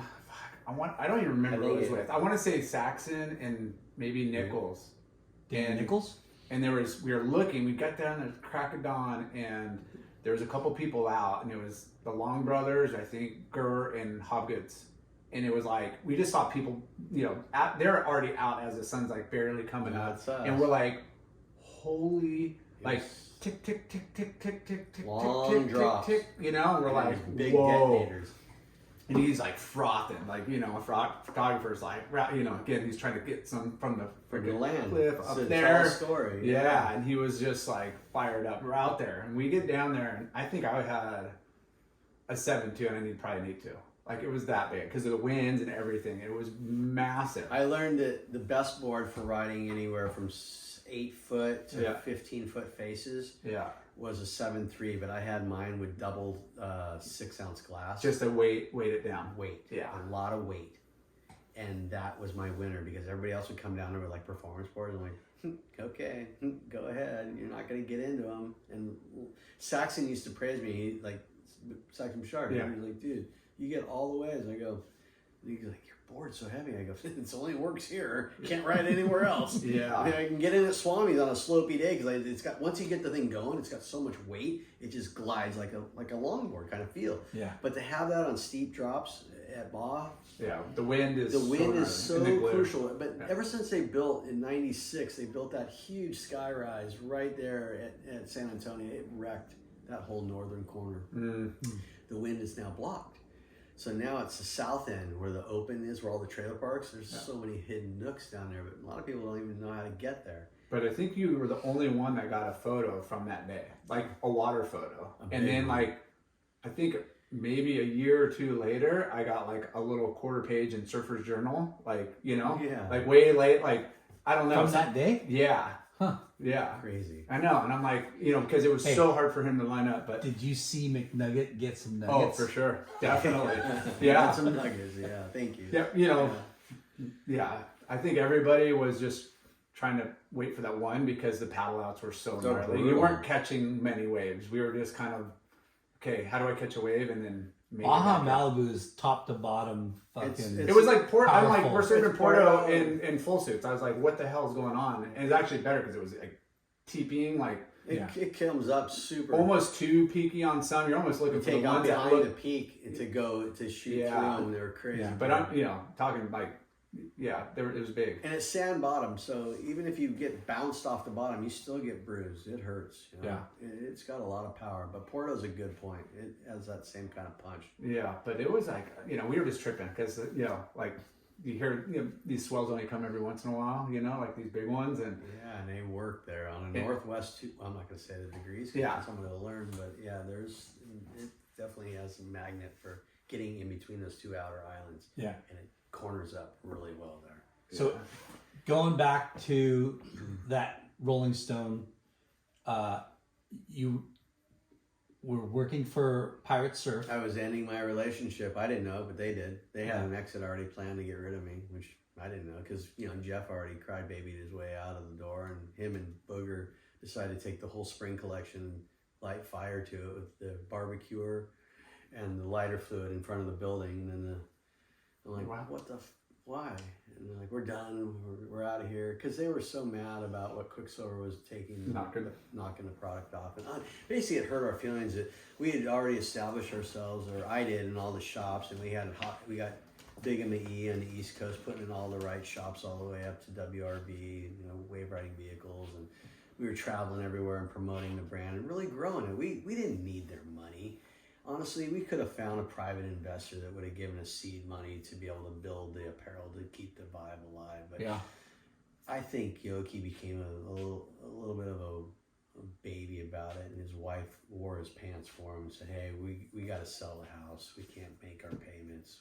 That's kind of my feelings. He needed money more than he wanted to hold on to the passion. Yeah. And try to find That's the hardest thing when you get a young brand, just starting off regardless, but when it explodes like that, you need so much more capital to kind of like fuel that demand. And it's kind of the death of some brands, you know, And if you've got a good aura and a good vibe rolling, then you should be able to find, you know, back in those years, there was family deep pockets from several individuals that were very well off, and they helped seed another, you know, the Vulcan brand. Yeah. They helped seed other brands. But at that time, he took the initiative, and I would have never left Nike had I mean, even though Pirate was really cool, I should have left Pirate. If DK would have given me a green light and said, you need to go this way, I would have said, fuck, I'm done. This thing's over. Let's go ride the new, you know, new horse. And it hurt. That hurt because Tucker Hall at that time was a cool kid. He was fucking crazy as hell, but I liked him. Yeah. Blonde-headed rad kid, not rad, but rad, like money kid. And Wilcock was another. His dad was an investor. And I didn't know. I just figured I'd like those guys. Yeah, his dad was a doctor, right? Like, I don't know what. I think he was an investment banker or something. I know they had some sort of seed money, and they were doing something smart. And had I known, I would have moved on that. You know, like. And then when Colin Hayes started Ruka, I was like, I want in. I was hanging out. I took Andy and Bruce for the first time to Puerto, and then that later we went to France and went to Biarritz and Lacanau and hung out in the Gotcha house with Kenny Jacobs. And that's when I started working for Gotcha. It was in 93, 94 under Joel Cooper and Michael Thompson. And I created a whole shoe brand for them. And a shoe brand for Gotcha? Yeah, before even people knew how to do shoes. And Etnies was just starting, and I started making patents on the shoes. And then I came up with a patent for snowboard boots. I came up with the first air. So you were seeing all that stuff done at the Nike level, and I was like, okay, I'm going after this market. And I just kept building. And I had a buddy that had just become a patent attorney, and I'm still to this day. He's the one that's helped me get all my patents. So I write a lot of stuff down, and then we tweak it, make it so it's official, able to be granted in our U.S. patent programs. And I've done very well at doing this. But so I came up with the first airbag for under a snowboard boot. I created the first airbag for the inside to protect the Achilles, to keep the heel down inside the boot. I licensed that to K2 and Ride and made very good money for 2 years. Then DC went around my back after me showing it, and they knocked me off, and they went around my patent, and they did a good job because my patent wasn't quite ironclad enough to protect me. 32, I tried to do a deal with them, which is Etnies, and then they swooped in and took me for a ride. But it became very, I got really upset because no one was trusting my innovation and my skill sets that I had brought to the table at a very young age, that I had learned basically from the Nike corporate setting. Yeah. That I was well ahead of these people. They were all knocking off Nike's shoes, trying to rebuild like a cool skate shoe vibe with just using what the factories was giving them. But they were good at drawing at that time. Computers, instead of pencil sketching, now computers were coming. And DC was really on that. And growing up down there with Colin McKay and Danny Way, Yeah. they had a vision to make, they were popular. Very and popular. they put DC on the map. Too. And they did a great job at it. Killed it. Obviously. Yeah, they killed it. Yeah. I would have loved to click into some of that coin Yeah. and stayed sober and enjoyed it, but But those, like, you know, all those shoe brands were emerging, but there was only a handful of factories that actually like made. that did that kind of product that was, truly for that sport enthusiast that would make that kind of outsole. Yeah. But most of the same upper materials and the lasts that they used were still lasts that the running companies had already like had. Yeah. There was truly no real innovation. Same materials. Yeah. So you worked for Gotcha after After Pirate Surf. yeah. Okay. Well, I left Gotcha, and I'm sorry, I left Pirate Surf and went a year and a half, 93, and raised my daughters for a little bit, Mm. and then I got a job with a company called Pure Juice and Rogue. So I worked with this guy Greg in Oceanside, and I drove back and forth from Newport Beach to work in his office and help develop and create.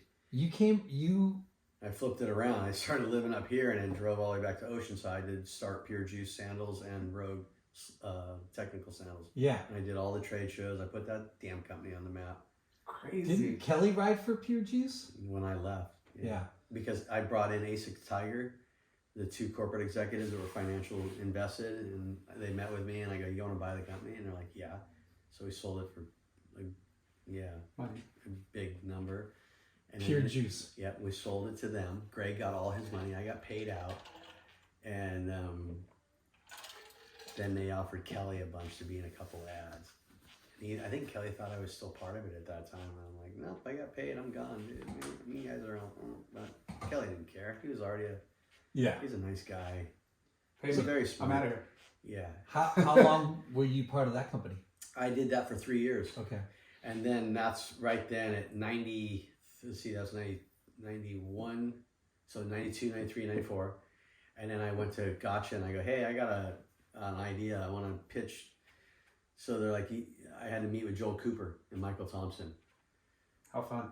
And that was definitely a turning point in my life to where I was introduced to a lot of different types of things. Yeah. Craziness. Yes, that I was truly invested in. I got hooked up with a guy named Michael Grushka, which I love that guy, but he was a crazy man that could stay up and draw and put things together on a computer and work under MT's direction like nobody could. So you took all of MT's like Yes, designs and put it to fruition. MT was like, "Dude, MT and I came up with the shoe that put Jeff Kelly on the map, the Sanuk shoe. I made that shoe for Andy Irons.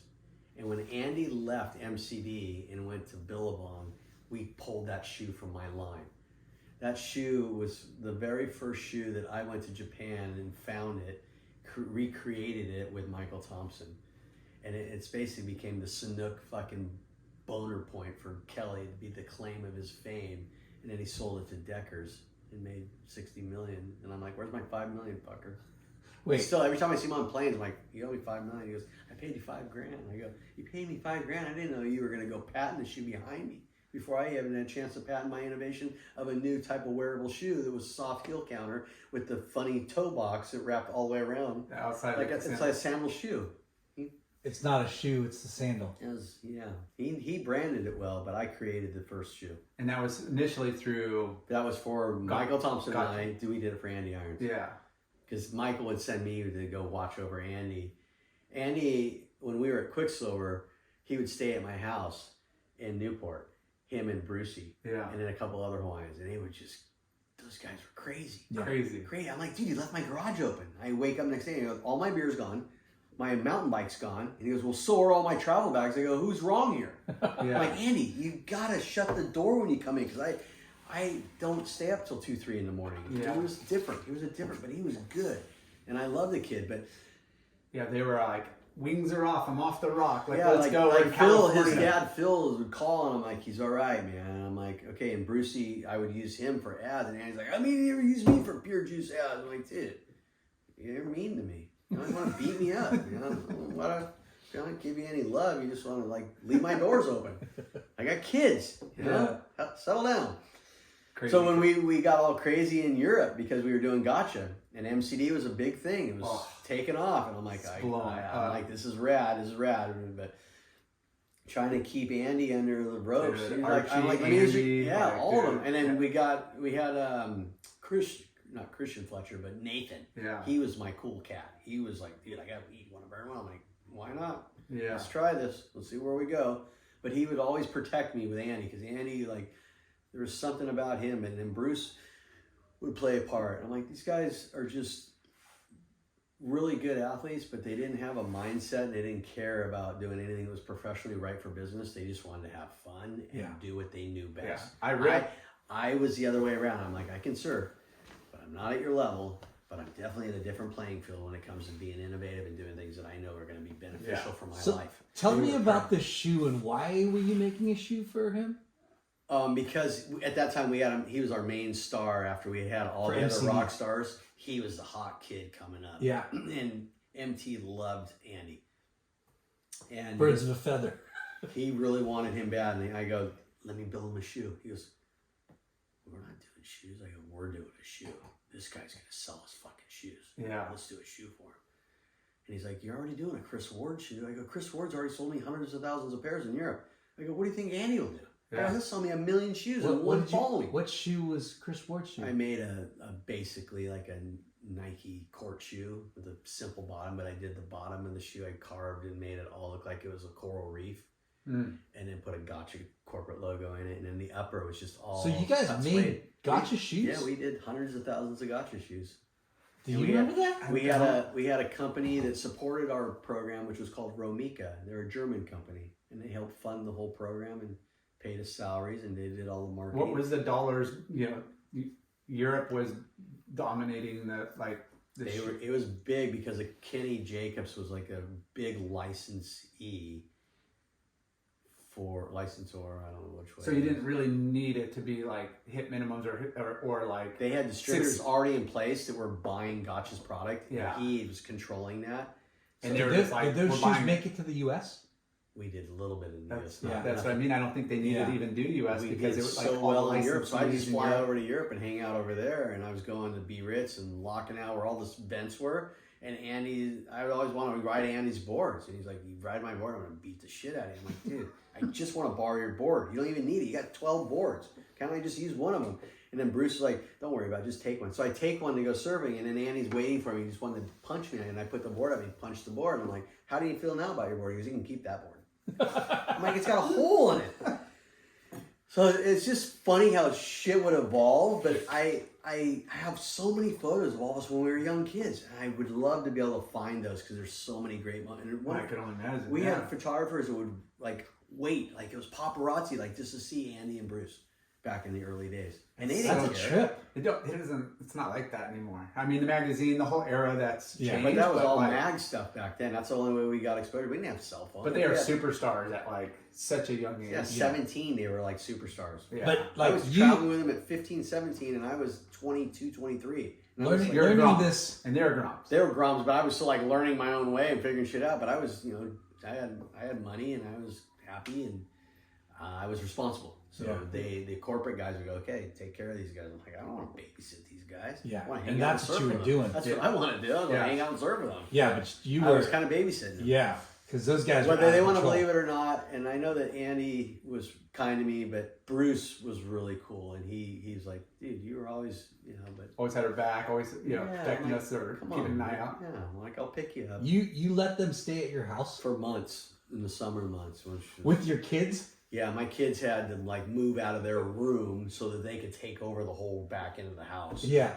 I'm like, I'm sleeping at this end of my house. You're sleeping at that end, and please shut the door when you go to the toilet so my daughters don't know. And my girls were like 4, 5, and 4 and 5. So they were walking. They were doing a lot of movement. Yeah. They were cute, and I'm like, you guys, be polite. Don't swear. Don't be mean. Yeah. Don't be tough on my kids. And if they're gonna play kitchen time, you need to participate. Yeah. They give you a teacup. They're gonna make you something scrambled. Enjoy it. Yeah. Whether it's there or not, I kind of Drink visualize it. the imaginary tea. And if they hand you a stuffed animal, don't tear it apart. Enjoy Yeah. a stuffed animal, cuddle it, and embrace it. Yeah. Yeah. Which is fun, it's like fun, harmless. Like it's gonna happen. Like So- kids are, you're new people to play with. Who are these? Yeah. Oh, Yeah. awesome! And they're all into it. oh, They were for sure. Yeah. Yeah. Those guys were like running amok though and doing crazy shit. Yeah, for Um, sure. There was So- another Kai something. There was a guy named Kai.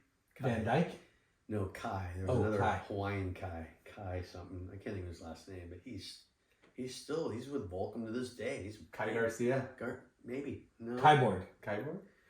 I don't know. I shouldn't even say, but he was one of the nicer ones that came and stayed with me when he was a young kid. Yeah. And he was kind of like helping out Andy and Bruce. Like, Yeah.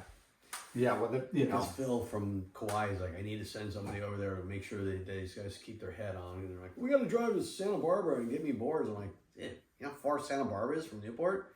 You guys going to pay my gas? Like, my dad will. I'm like, your dad ain't going to send me any money. yeah. I got to call Quickstore and go, Robbie? He's like, McNaught? And I go, I need money for these guys. He's like, whatever you need. I got a budget. Robbie taught at that time. I'm like, I need travel bags. I need these guys to come shopping. They lost everything. They left my garage. He's like, whatever. I get it. You're dealing with them. We'll take care of it. Yeah.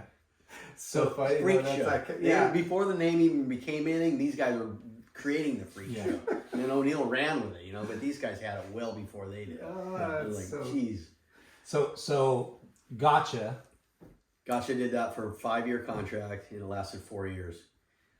Money people came in the year 2000, and that whole thing changed. I had a really fun year from 94 to 99. Well, I left in 2000, and that was it. So I got my 4 years out of it. Okay. It cut me a little short, but that was a great contract. Was Thanks. Pure Juice before or Before after? that. Okay. 3 years okay. before that, yeah. Okay. So, And what other projects were you involved in at Gotcha? Just the shoes? just and shoes, and I always snooped around to see what they were doing with fabrics, and Yeah. just kind of hanging out. And at that time, there was a guy named Dave Gilovich. Yeah. Gilovich is super cool, and I really It's adored him. Surfline. That's where he is now, Yeah. and he left Gotcha to go to Surfline, and I was favorably impressed with his marketing and what he did to control all the freaks in that building.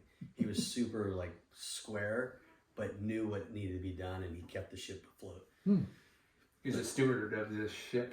Yeah. Yeah, and I don't even know him anymore, but he still rings in my head. There's certain guys that just, Yeah. because he had the marketing department, and Mike Grishko was a wild firecracker and an independent. He worked for the company, but him and MT, when they get together, it was like MT would go 35 miles fast forward with all these ideas, and Gru's over here going like 95 miles an hour with the same blending the ideas, Yeah. and then all of a sudden they morph into something. I'm like, what the fuck? How'd you come up with that? Was And it created the raddest campaigns for MTD and at that time Gotcha, yeah. and it just became like a full driving force that the industry was well behind Yeah. where they were running. Yeah, more And then that core. brought in, that's the first company that brought in huge, like, Sherson Lehman, like, monies that were from, like, American Express, like, huge investment bankers Yeah. came in, and they were the first ones in the year 2000. Marvin Winkler was a big seed money guy that came in and bought out Joel and Michael for a good amount. I don't know the disclosed amount, but it was like, it What? shut my contract down, and we were done. The whole thing was like, okay, they just came in and sweep the deck, and everyone, gets pushed away, and we can keep certain things going, and that just goes to show how big money can come in, and Yeah. kind of Boom, changed the shit. whole vibe of what was really cool and Yeah. authentic. You know, Well, and that started in the year 2000. And at that time, we thought the computers were never gonna. It's gonna hit 2000. We're gonna fucking computers are gonna blow up. We don't even know if we're ever- Y2K. Yeah, it's all over. We don't even know. I'm like, the clock's gonna tick at midnight. What's gonna happen to the computers? They're gonna detonate, and we're all gonna go to hell. I don't know where we're going. Yeah. You know, it was the weirdest time. There's not another zero. It's not going to be able to like calculate anything. Yeah, right? reformulate. It's super weird. Like that happened. So then that is where my life then changed again, and I went about a year with nothing going on, and about September of 2000, I started working for Eastern Diamond, and that was when Eastern Diamond is a fleece company out of China. Yeah. And the guy's name was I remember Eastern Diamond. and there's a guy named Brad Rambo. Yeah. Yeah, Brad Rambo used to work for them, and I came in and I started working, and Brad's like, "I'm out of here." I'm like, "Why?" And he goes, "I can't deliver on time." I'm like, "Oh, fuck, here we go again. I'm gonna sell fleece and never get my deliveries." Oof.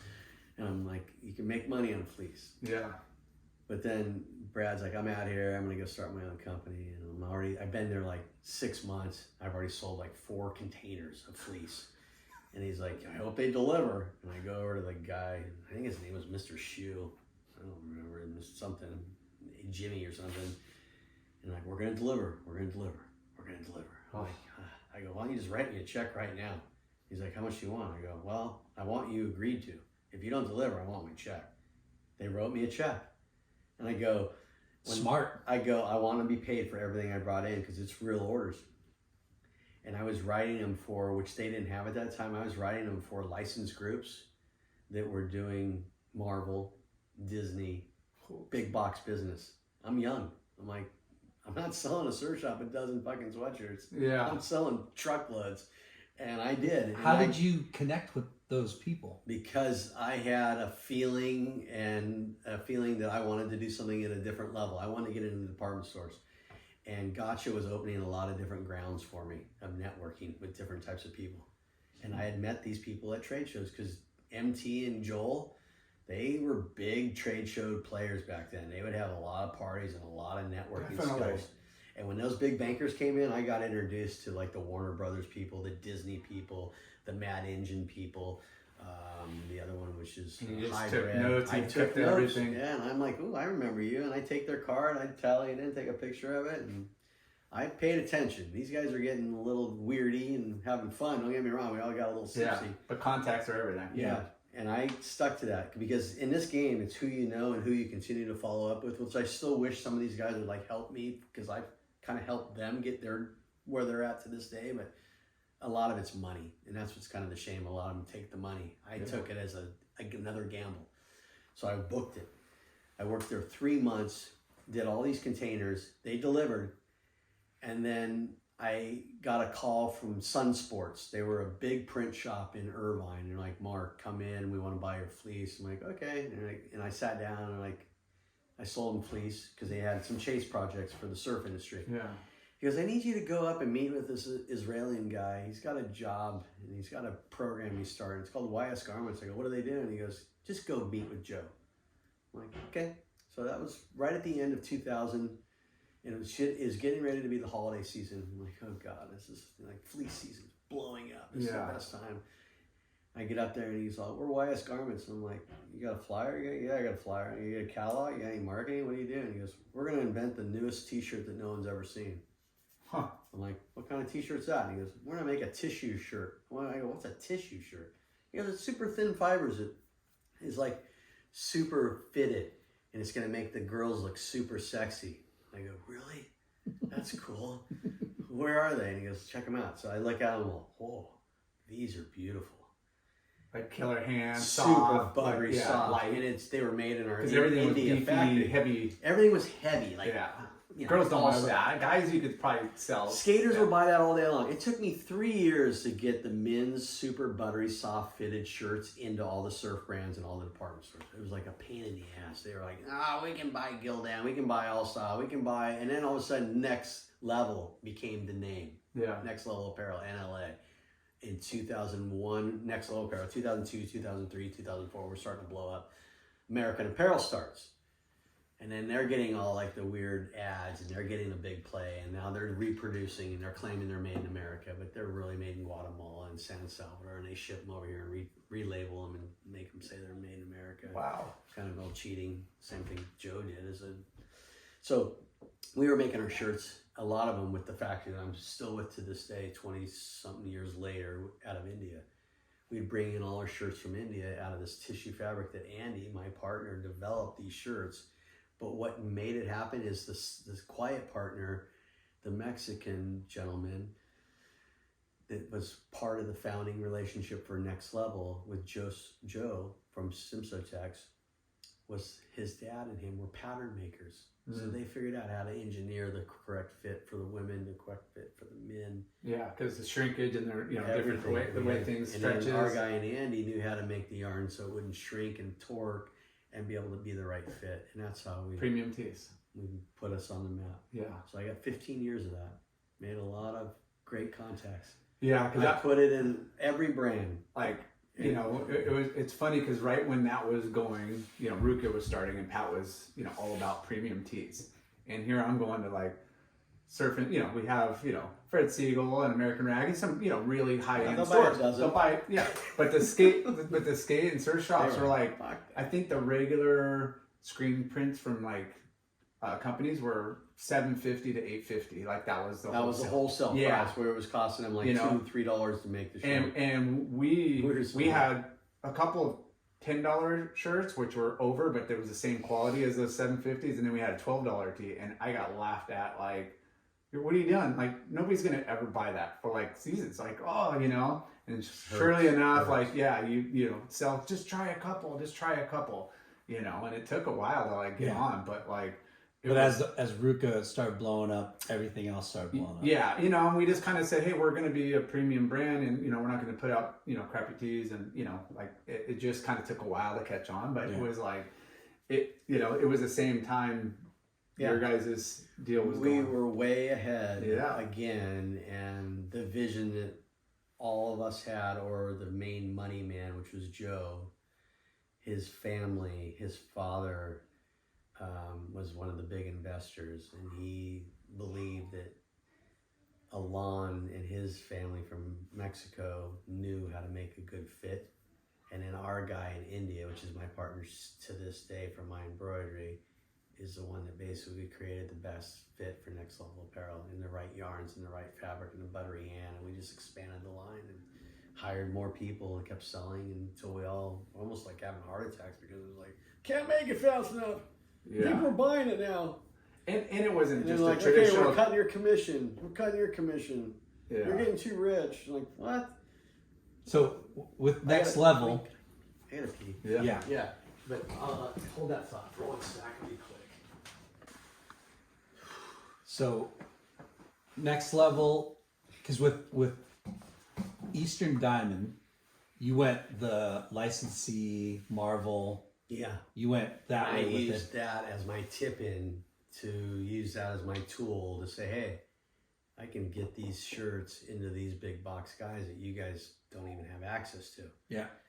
And he goes, but you're a surfer. I'm like, well, I had to start somewhere. I still believe in the ocean. What's that have to do with it? Are you going to pay me? He goes, yeah, I'll pay you commission. I go, okay, so now I have to go prove myself for you now. Yeah. And you're going to pay me commission. Why don't you just write me a fat check? I go, and at that time, I judged everybody by their car. Yeah. That was the wrong thing to do. But I learned, if you got a nice car, they think you got money. There's a lot of people that finance their cars. They don't fucking shit. Right. Okay. So. Very prevalent today. Yeah. Still. Yeah. So I drive a normal little car, and I'm happy. I own my car. I own all my stuff. Hey, older and wiser. Yeah, I've learned. Hey, and I'm very thankful. Tough learning lesson. I still wish I would have listened to my grandfather and bought dirt. Because that dirt along those coastlines, I could have been way more wealthy by having those as VRBOs. Yes. Turn that land into a nice brick and mortar. Yeah. Anyways, so back to that. What happened was, he's like, you already got the job. I'm like, I have a job? And I go, what kind of structure? What are we doing here? He goes, no, you're going to go sell everybody you know. You're going to be on commission. I go, commission? God, I got to earn my spot again? Okay, I'll do it. where's my samples? He goes, we got to make you samples. I go, where are those coming from? He goes, India. I go, well, how long is that going to take to get here? He goes, well, we have another factory in China. And I go, that's still halfway around the world. How long until I have time? He goes, there'll be boxes here in a couple days. Sure enough, boxes here in a couple days. Dang. 60 in a box. Tutti frutti colors. So they just give you like sampling and one of every color. Yep. How many fits were they having at that time? And we had two. 2 fits. We had one men's fit, one women's fit. Okay. And they were both round necks, short sleeve, but fitted. Mm. And I put them on. I'm like, oh, dude, I feel like I'm a bodybuilder. You know, but I'm in a tissue tee where you can like see everything and look good on girls. But then on guys, I'm like, I'll try. Yeah. This is very thin for guys. And at that time, there were 40 singles. To this day, 40 singles is a very sheer shirt. Most of the shirts we do are a 32 single, like 165 GSM. But that same factory that I am with in my embroidery to this day is the same factory in India that I've been with, and I believed and he's believed in me. And he's put a lot of time in investing. When we were with NLA for 15 years, he got burned for a lot of money, 10 millions of dollars, and not being paid. So he had been putting money away for me on all my orders. Like, so I was getting like a kickback, which we know is like, doesn't matter. It's still built into our price. Yeah. But what the company was Commission. doing is it's like a form of commission. Yeah.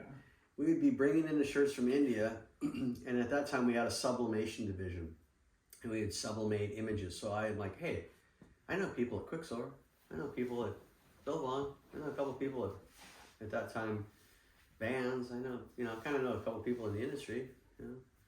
I know people at Marvel. I know Disney. Oh, we already got Disney. I'm like, whoa, you already got Disney? I mean, we just started 2 years ago. It's all right. I hired a girl. She can get us all the Disney business we want. I go, but I know Ivan Spears and I know Zania. He goes, well, you can have that account. So I just kept naming things. He's like, you can have that account. You can have that account. You can have that account. So we were bringing in like container after container, which isn't a lot, but at that time we're putting 70,000 shirts in a container and they're selling as quick as we get them in. They get them on the floor. They're selling small orders right out our door. We're growing. Wow. And we were doing a 60-40 polyester shirt, 60% poly, 40 cotton, where now I've reversed it in my 100% recycle. Higher cotton content, so it's softer, more luxurious, and recycled. Now, in that point, we're doing only conventional. We'd bring these shirts in, made in India, it'd have a tear-out label before even someone knew about tearaways. Everyone was doing wovens. Tearaways were great for the screen printers, because then any brand can embellish their own neck label. Yeah. The COOs are on the side seam. Those are also supposed to be tear-out. I was doing business in great volume with Steve Fontes. Yeah. He opened the door for me at Quick. I love that guy. I miss him, but him and his girl were part of Quick, and then they moved to Australia for a dream ride for Billabong. And he let me do all the draw cords for every Quicksilver short, where I could put tips on and do Quicksilver tippings and make all the different types of draw cords, silicone, sublimated. I came up with a whole draw cord collection for him. Like whatever. Everything. I came up with all this out of China with another friend of mine that did shoelaces that I met through Nike. Another avenue. Like that's just a giant one shoelace with different tips. Yeah, just changing the weave and creating something that was cool, and he loved it. He got me from Kelly Denho at that time to go, okay, use them as a source. I'd make a penny on every lace. I must have done like hundreds of thousands of laces for all Quicksilver shorts. So it was fun. And then that gave me the door in with Guy, God, what is Guy's last name? What brand? I don't know. He was Quicksilver, and he was the sourcing, or not sourcing, he was like the head developer that oversaw all of Quicksilver's printables. And now he runs like his own firm, something starts with a C, Game Changer, the name of his firm, or Changer or something. Anyways, so he was really like, okay. Guy Channon? Guy Channon? Yeah, it is Guy Channon. Yeah, so it changed. Okay, so he was important there. I met him. He was Israeli. He goes, who's running the company? I go, Israeli. He goes, I want to meet them all. And so they get in there talking, and they all click. Next thing you know, we're getting t-shirt business. We started selling the tissue tee sublimated to Quicksilver. I'm like, fuck yeah, we're on the map. Here we go. Yeah. It's gonna start working. Because it's a big snowball in our industry. Yeah, like, I'm selling them. Oh, you're selling them? Okay, cool. But if you're not selling to anybody, they're like, there's no way they're going to great. And then at that time, Billabong was already becoming really going away, and it was becoming Hurley. Yeah. Hurley's whole family became the new movement. Took me about another year to get in there, and I'm like, come on, you guys, can you try a newer tee, newer style? And that Dwight Dunn was like, we got plenty of sources. I'm like, you guys always, what's the problem trying something? Yeah. They still to this day, everyone I talk to, like they're all so like, we got you covered. It's and I'm like, okay, try. Yeah. Well, they finally tried. It worked. It worked for several seasons. We started doing sublimated board shorts and doing wacky prints that Ryan Hurley embraced and gave me a lot of help. It worked. Then as it went on, after doing several seasons, we got to a point where the product was working, it was selling, it was checking. And there was a lot that came in. All our neck tags were made the same Mexico for Hurley and for Quicksilver. The COOs on the side scene were saying made in India. They were supposed to be cut out like they normally are, but someone didn't catch it in our QC for production in Compton. Wow. That raised two big flags, two of my largest accounts. We get a call from Bob Hurley's team saying, hey, you want to bring your owner down? We're going to have a meeting. I'm like, okay, we're going to probably get another season. This is going to be great. We get down there and it's like Carrie from, she was one of the main purchasing persons. She goes, turn the shirt inside out. And I'm like, yep, I like it. It looks good, huh? And ooh, there's a label on the inside. That doesn't match the neck label. You guys are done. Wow. That's it. No more business. You're cheating. Kind of in a polite way, they said, you're done. Yeah. 3 days later, Guy Channing calls and he goes, we got a problem here. I'm like, what's the problem? He goes, you need to come in. Actually, I'm going to come to you. We got a problem here. Same thing. And who? I lost all my business for 3 years from both those brands where I was like black label, blacklisted. I never got anything. They never did anything to the NLA. They never did anything to Simsotex. They just like shut them down and never gave them any more work. Yeah. So they say. But I was the front guy that had no clue that that was actually being done. I was under the impression that everything was done correctly and being sent through the whole channels. Yeah. You're the salesman. You're not the production back end. You don't know what's coming. Is this supposed to be me doing everything? I mean, I already do as many things as I can just to keep everybody done. And that crushed me. And I lost a lot. All those relationships still to this day won't even give me meetings, and they still, so it hurts. Yeah. And that was a big turning point in my world, where then I'm like, okay, I still ran with them. They put me on NLA, and Simsotex put me on big salaries. They said, okay, we just need you as a spokesperson. We need you to continue after the licensing business. Don't worry about the surf. They're going to go down anyways. Well, sure enough, 3 years later, the surf market started to go down a different path. They started selling out. And in our case, they all started to go taken away from the coolness. And I go, it's not because of what we did. It's just the market was evolving a different type of platform. So I then created in 2016, I left them. I had a year of not doing anything. Spent time with a couple inventors that were from Sweden. Sorry to interrupt, but what was the percentage of your surf business versus like your other like at that time licensees and year 12, 13, 14 was terrible for me. It was the year 8 was starting. I was already blowing up in 9 and 10 and 11. And in 12, it came like screeching. But like what, you had... I had 70% surf business. Okay, so that was a big... And then when that was huge and when that faded away is when the department business really kicked in and carried me all the way up until... And then I left for 2 years away in 12. I left 12 and 13, worked for Porsche as an ambassador for them, and then I couldn't handle that business. And I came back to LA. They gave me... Yeah. Porsche? I worked for Audi and Porsche. I did for ambassador. A year for each one of them. Doing what? Getting surf shots? Yeah, and trying to get in with corporate to see if I could do something in the auto world because I loved cars, and they're like, "Well, can you sell them?" You're like, "Man, I bought 20 of your cars already. I'm an expert." Like, what do I got to do? So, yeah, I learned. Seriously? I had to learn all the history of Audi from when I started it. and I had to learn all the history of Porsche. And those companies are together with Volkswagen, so I won awards. I was in TV commercials. I had a lot of fun. I got to drive a lot of beautiful cars. Dang. But You were an ambassador for those two car companies. Yep. Were you getting paid? Oh yeah, I'm making money. I don't Yeah, do car things- dealerships or car companies, they have money. The dealerships would pay for and corporate paid. Yeah. That's so bizarre. What a wild time. How did you even get And that gig? I basically was buying cars, and I'm like, I went in one day to go to Mercedes, and I'm like, I'm gonna buy an S-Class. I bought an S-Class after having lunch with my wife, and she's like, we don't need a car. Okay, and I'm like, I want a Porsche. Yeah, I'm gonna go buy a Porsche. And I'm like, stupid. I got young kids I got to raise, and I'm like, I'm buying cars that are like, I shouldn't be doing this. Yeah.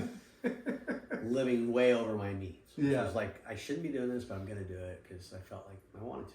Yeah. And then I realized in the year 2015, I'm like, I don't know what I'm gonna do anymore. I got a huge house payment and leaving behind. The car was bad. I got all these cars. I got a bunch of daughters, and they're all going crazy. They're in high school. I'm going nuts. I can't work fast enough to support all this. I don't know what to do. And then I met with this one weirdo out in Point. What is it? Point Loma? No. Up by Chico, up in Chico area. This guy was like he had his own sublimation house. Huh. And I was there. I worked with him for nothing. Just to learn different aspects of the business. But he knew how to double sublimate Lycra surf jerseys. So I started making WSL at that time and all the surf jerseys for everyone. But I could sublimate with one pass. I could colorize the underside and the top side by running it through once. Wow. And I was well ahead again. And this guy was an ex-Navy guy, and he was really smart. And it was Bill something. He was really smart, and like he was so smart I couldn't even talk to him very long because I'm like, I don't know what you're talking about, all this chemistry stuff. But I ended up hanging out with him.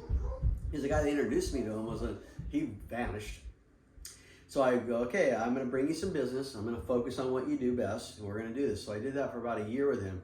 2016 is when I started to create this photoreal embroidery technology, PRET, which is basically people really emerging together. So PRET, but it really means photoreal embroidery technology. So, Can we check it? and in doing this, when you look at it, this is just one piece. Now remember, we're already with the same factory in India that we started Next Level Apparel. Yeah.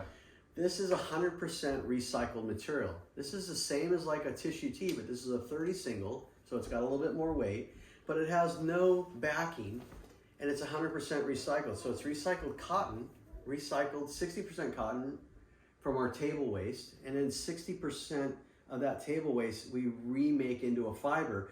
But to give it that softness, we use more cotton. Then we blend it with sea ocean waste. We blend it with river stream waste we have in India. They bring bags of it to the factory. Yep. The factory then makes that into a fiber. That fiber then becomes a longer staple length and creates a better hand for a real recycled garment. Dude. So instead of us having to buy from Reprieve and all the other companies that make a huge margin with their tag name, we have our own factory that creates our own fiber. So when we make our own fiber, it's as small as this little black pole here, right? That fiber is what we make yarn into fabric. So we meaning Andy, that's the one creator that put NLA on the map, was the guy that created a way to do 100% recycled shirts, but give you the hand of like an organic. It's super buttery. Yeah. But when you look at the embroidery, everyone in the world knows embroidery for over 300 years. And embroidery is usually stiff. Yeah. And I can name drop this clown company, this guy here. That's the inside. And that's this company here is like super futuristic in their own mind, but in reality they're behind the times because they're doing what everyone's been doing. Yeah. They make the same bozo shirt that doesn't fit, and they make an okay board short. Hold on to this. Pausing. I'm not going to plug names. I'm going to go to the big guys that love me. Okay, ready? Yeah. I'll do this for Florence because they deserve it. Florence, I've always loved John. Yeah, I mean, of course. I'm getting older. We all want people to succeed and carve their own path, and he's one of those that you're a fan of, regardless, in and out of the water. Like I have never met him, Yeah. but I am one like anybody. I will sit and watch him on a flat screen until I can't. He doesn't know me, but who I do know there is Ryan Hurley, who I was able to meet because I made some really beautiful surf jerseys, and my name got popped around quite a bit at the big league. I get a phone call right before Thanksgiving from Pat O'Connell, and he goes, "Hey, McNaught." I'm like, "Ooh, maybe he wants to do my embroidery, wants to do my recycled shirts." He goes, "Hey, your name came across the table and said that you can make jerseys." I'm like, "Okay." It's like a no-brainer for me. I mean, here we go. We're going to go backwards. Yeah, I'll do them for you. No problem. No problem. I'll do them. I make them. I hit their timetable. I give it to them, or I made $32 on the whole project. So I gave it to them at cost. Yeah. $32. I spent over $65 running back and forth from the factory to make sure that they were done right. I brought in Mark Spilleri that founded Victory Wetsuits because he's got a whole sublimation plant, and I didn't have to drive all the way out to like Chino to make them. So I did it right here in Huntington Beach because I love Mark from my Victory days. Yeah. So I gave the love back to him, and he goes, "I'll give it to you at our cost."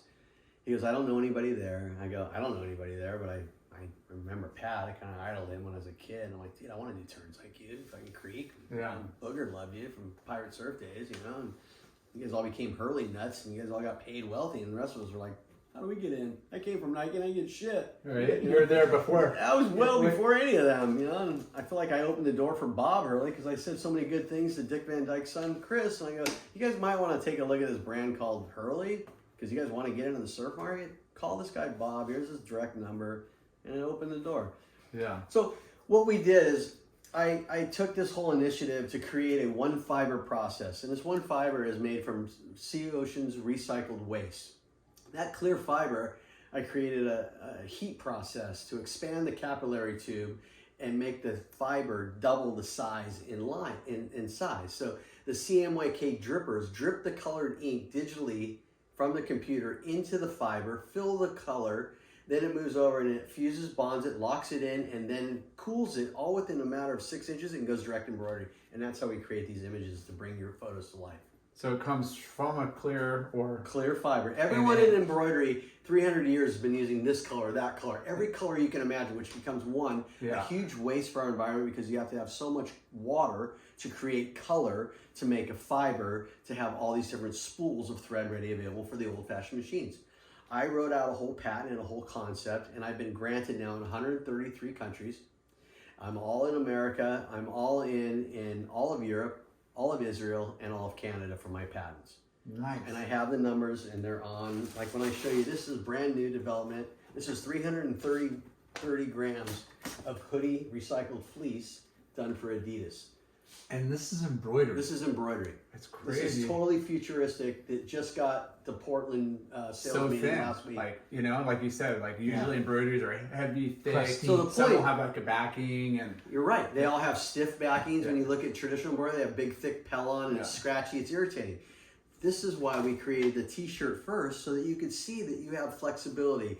You have the comfort level. You have no irritation. You can wear the shirt reversible and still have the same image because the fiber is all filled with color. That's what was important to show you could do it on a t-shirt. Anybody can do anything on fleece because it's such a heavy product. You can do it on jackets. You can do it on denim. I wanted to show we could do it on t-shirts so that you could wear it comfortably and know that it's something that's soft and doesn't irritate you. Yeah. And that was my whole message. It won't flake, it won't crank, it won't... It won't crack, it won't flake, and it doesn't fade. And the reason why is because we fill that tube, which is the fiber, we fill it all with color. So that when you go to wash it, it won't fade. It won't do anything wrong. But the catch is, everyone's like, well, how come I can't do it on my normal shirts that we buy for production? I go, if I do it on your normal shirts, you're going to have a problem. And the problem is going to be they're going to torque, they're going to pucker, and you're going to have shrinkage issues. We create our own fiber in our recycled garments where we pre-shrink our fiber. So when we go to make that into a fabric, it's already got all the correct criteria built into it. So when we embroider it, this image will stay exactly the same as what it was meant to be. for fitting. Because that's the hardest thing when using cottons and stuff, because you're going to get the shrinkage. Yep. So And right you now, understand that. Yeah. Adidas is They are flipping on this whole new innovation, and it's taken them 5 years to this day to like wake up. And I've been doing stuff for them for so long that now they're like, we want to buy you. We want to have this innovation. And congrats. that's where I feel that. Well, it looks super premium. It feels incredible. I mean, this is said. $110 sweatshirt retail. Yeah. Yeah, which isn't that much. I mean, With that your work of cost art. on something like this that I would sell into like a brand like Ruka, I would sell this $26 of them. They'll have no problem selling it with their brand. Yeah. Yeah. Florence could do the same. You know, any of the brands could do it if they have the right engineering, which we have. If they have the right skill set to market it and put the right athlete under it, it's gonna blow up. It's just me picking who I want to play with. And if I continue to get like ghosted, where they don't want to call me back or they don't want to email me and they want to be arrogant and rude to me, then it's like, okay, I'm done with you. I'm gonna go back to where I belong in the corporate level, and I'll bring life. to a But it's product. not so you want to share with everybody. You know, I you want want to make everyone. money, but also I it's, will over time. but This you is wanna- a $1 billion invention. Yeah. Billion, not a million. This is a $1 billion invention, and I own all the patents with my partner Andy in India, and we're shared. Do you And I have other legal- a couple more I have, samples this you is want what to we show? did this for hybrid. That's And that's, insane. you know who that is. That's Star Wars, right? Yeah. Having fun for the big box. That was a big one at Target. Oh So my God. crazy. I did this one for Rip Curl, and these guys are too cool for their own selves. They make a great wetsuit, Yeah. but they just don't get it. And the problem is they get it. It's as soft as ever. Wow. But The what they don't, they details, can't, nuts. they don't have any power in America for Rip Curl. So they don't build their own apparel here anymore. They build it all in Australia, and Australia won't write me back. So I'm Yeah. like, I am I kind love of that it's got a little bit of stretch. It, you know, like lean. yeah. A little bit. So it has to. It's a It has work to of fit. art. Like, Yeah, it's. like I mean, it's and unlimited and the possibilities. funny thing is the 100-foot wave guys. When you look at what I'm wearing, Yeah. yeah. Bill Sharp's been in the beginning. He's like, I want you to do my apparel. Like, how good is that shirt? Look, And insane. so we're building these for HBO, but because of Bill Sharp. Yeah. Bill Sharp's like, Mark, you don't have to sell me. I already believe you. I know you got it going on. You're in. Yeah. So I think that having him being like an apostle and his brand of being the owner of the actual being able to sell apparel for Yeah. HBO, but through his own site, we're doing stuff for the Wedge Group. My point is it becomes somebody that's cool and authentic. And I am blessed that he selected me to do stuff. 'cause Yeah. Yeah. He believes in this. So Oh, we're that's doing. incredible. We're going to do Yeah. the SEMA show that's coming up in HB. We'll be there too. HB. Surf skate. So we're going to have our own little booth for 100 Cool. Foot Wave, and we're going to show regular screen print that everybody does, but we're going to premium show the embroidery.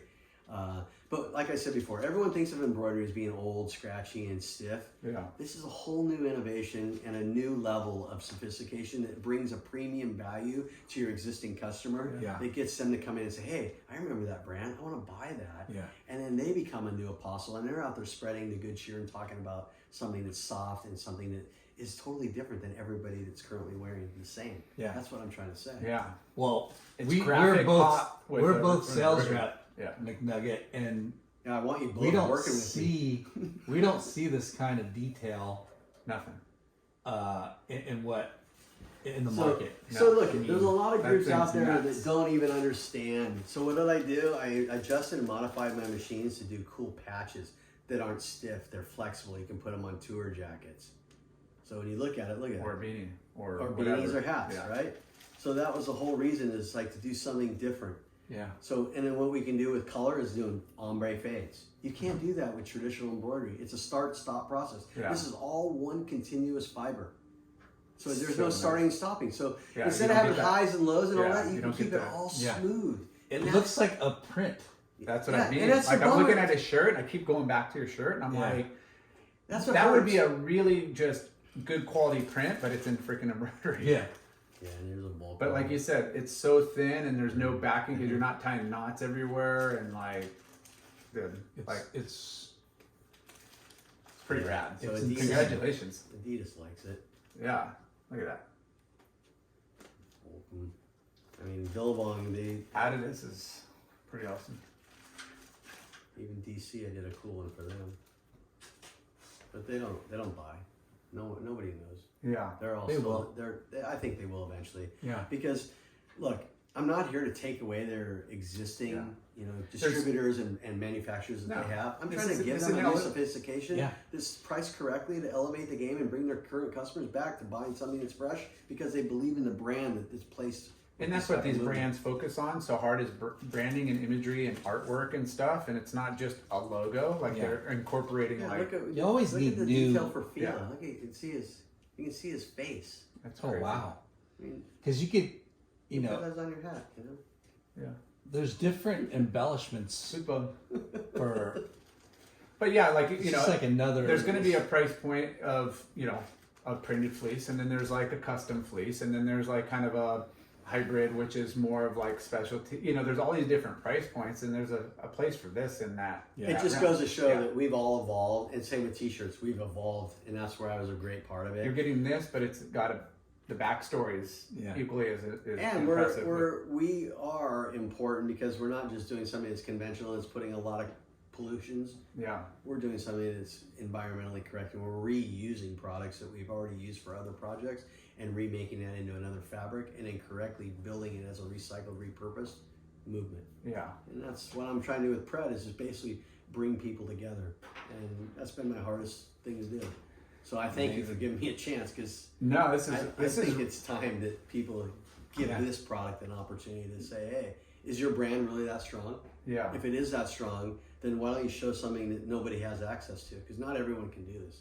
And a lot of people in the big box that I've been working with, which is like the Bio Worlds, the Hybrids, Mad Engines, and the other like massive prints, Yeah. they all try to take my samples and go behind the scene and try to reinvent it and do it. And they're like, we can't. Yeah. Like, I know you can't, but I laugh at you for wasting all your money. Yeah. Just work with me. I'm not Yeah. going to kill you. For me to make a quarter, a unit, it's nothing. Yeah. But I need to do like truckloads to make, enough Money. to pay for the house. Yeah. Which is already paid for. Well, not yet, but. But yeah, no, for sure. Like, it's definitely where everybody could do it. And it just comes back to the artwork that differentiates the logo, the marketing. But like what I love is regardless if this didn't have that backstory of, the upcycle, recycle aspect, it'd be fucking rad. Like, wow, that's that is Even though it insane. has a But recycle, now you got that component to it. Is this like, it should be a no-brainer within our like industry that is promoting sustainability and movement, like because That's why I think the guy like John Moore at Outer Known, I Yeah. love what Kelly thought of and took a chance. yeah, I would like them to take a chance, even though they don't have to have a big logo, but they can definitely have something with the script. And there's ways of creating fades because everyone will wear a brand name. yeah, It doesn't mean you need to have a big image, but there are certain customers that want an image of maybe your face or Kelly's face. not this guy's. It's He's I'm beautiful, bro. it's like I met with Mitchell and Nest, and Yeah. they do a lot of business in the NHL, NBA. If I put a Lakers guy's face on here, well, let's just name one of them. He may wear it for a photo shoot, but how many hundreds of thousands of people will wear it because it's got his face on it? Yeah. Like if I got Nike to do Jordan's face, it'll blow up. below. And that's the whole reason why we wanted to create a photo reel embroidery so you could have something that would translate to selling a photo. That Like we details Yeah. insane. There's different ways of doing it. It's all different. The key is we used to start out with one stitching path. Now I have 98 stitching paths. So when you look at this one that we did of this guy, which you guys know, soccer player, massive. Dude. Yeah. But look at what we did for detail. Look at all the different stitching paths that were added in. This instead of is just being embroidery. one. Yeah. You're on something, dude. It's way ahead of the time. Yeah. And it won't fade. No, and and it's it not won't going to shrink, shrink. and it won't torque, it won't pucker. And it's not going to rash your freaking No, chest. it won't tear you up. It's like something I trip because it looks like Almost. photography, Yeah. but it's Like that. And that's it's all. red. That's Like, look all- at his hand and muscle, like, It's detail. all detail. Yeah. Thank you. It's freaking heavy. it's That's why you guys got to. I mean, your art is cartoon art. That's Yeah. simple to do. Yeah. But we would go in and create crazy stitching paths to show dimensions to give you Yeah. parts of the art to make it more 3D. Yeah. And when you give a real photo, the key is to capture the detail. dude. And that's what's, Yeah. All right, Oh, my wife's calling. Yeah. Sea Ocean. Yeah, it's SEA and then underscore capital Ocean and then underscore S. That's how I am on Instagram. If any I'll have a brand new website finished next month. brand needs Help me. one of the coolest freaking innovations in garment treatment. Oh Yeah. my gosh. Yeah, and I started at the grassroots. And it could be as simple as just a clean logo, name, and then something as intricate as like what the like this. yeah, like incredible. Well, I think we plugged your company enough. Hey, I think so. Yeah. I'm very thankful. Let's go back to surfing. Okay. quick little wrap up with surf. 'Cause Yeah. that's what we do. We're So surf what are you nerds. riding now, McNugget? I am honestly, I've got a whole room dedicated, my workout room at home. My wife finally let me keep all the boards in the house except in the garage. I have a whole nice room set up with weight training, Peloton bikes, and then all my boards. So I've got all big wave all the way to little boards. And Matt, So it looks like finalist. JLB's garage. Nothing like that. Right, neighbors. or Kai Lenny's. Yeah, Holy when I shit. see those, I'm like, they're like every little tiny speck of measurements are just So altered epic. a little bit. It's Yeah. beautiful. So just to have 20 boards in there, I'm very proud because I have like 6 boards of all my big wave boards I've kept from my days of Baja Malibu, of the heavyweight boards, and then all the performance boards that have been from Matt. So what's your go-to right now, like on an average California? I'm hooked on 4 fins. Okay. And I switch back and forth from 4s and quads, and those are all Matt's boards. Quads. I have one from Steve Ford that I rode in Costa Rica. It's a 5.2, and it was a humdinger of a fast board. It was a quad, and it just moved super lickety quick. So you could turn it anytime you wanted. You could ride in the barrel. You could go high in the barrel. You could get down low. Yeah. And then when I came back, I'm like, okay, I want Matt to get me some boards. So to get him to shape you a board is almost like I could go to the dentist and get a new tooth. He's too busy. So I just kind of, like anyone, I'll like write to you through a text and say, hey, I'm interested. Yeah. I was blown away that he responded and said, yeah, I'll get you a board. Awesome. I'm like, you're going to shape me one? He goes, you want me to? And I go, no, I just want something you already have. Yeah. Let me just come in and pick stuff off the rack. Yeah. So I went into the factory in San Clo and Many, and I got the pick. He's like, I got this one from this guy, this one from this guy. And I got one from Griffin, which we all know who his last name is, 5 years ago that Griffin just didn't like. It turned out to be one of the magic boards that I used at Rosarito on a 15 to 20 foot day that Troy Eckers was my jet ski driver for the whole week. Yeah. And he wasn't even surfing. He was surfing, but he's like, dude, you're going. And it was macking. He's like, you're going to get all the best shots. Sure enough.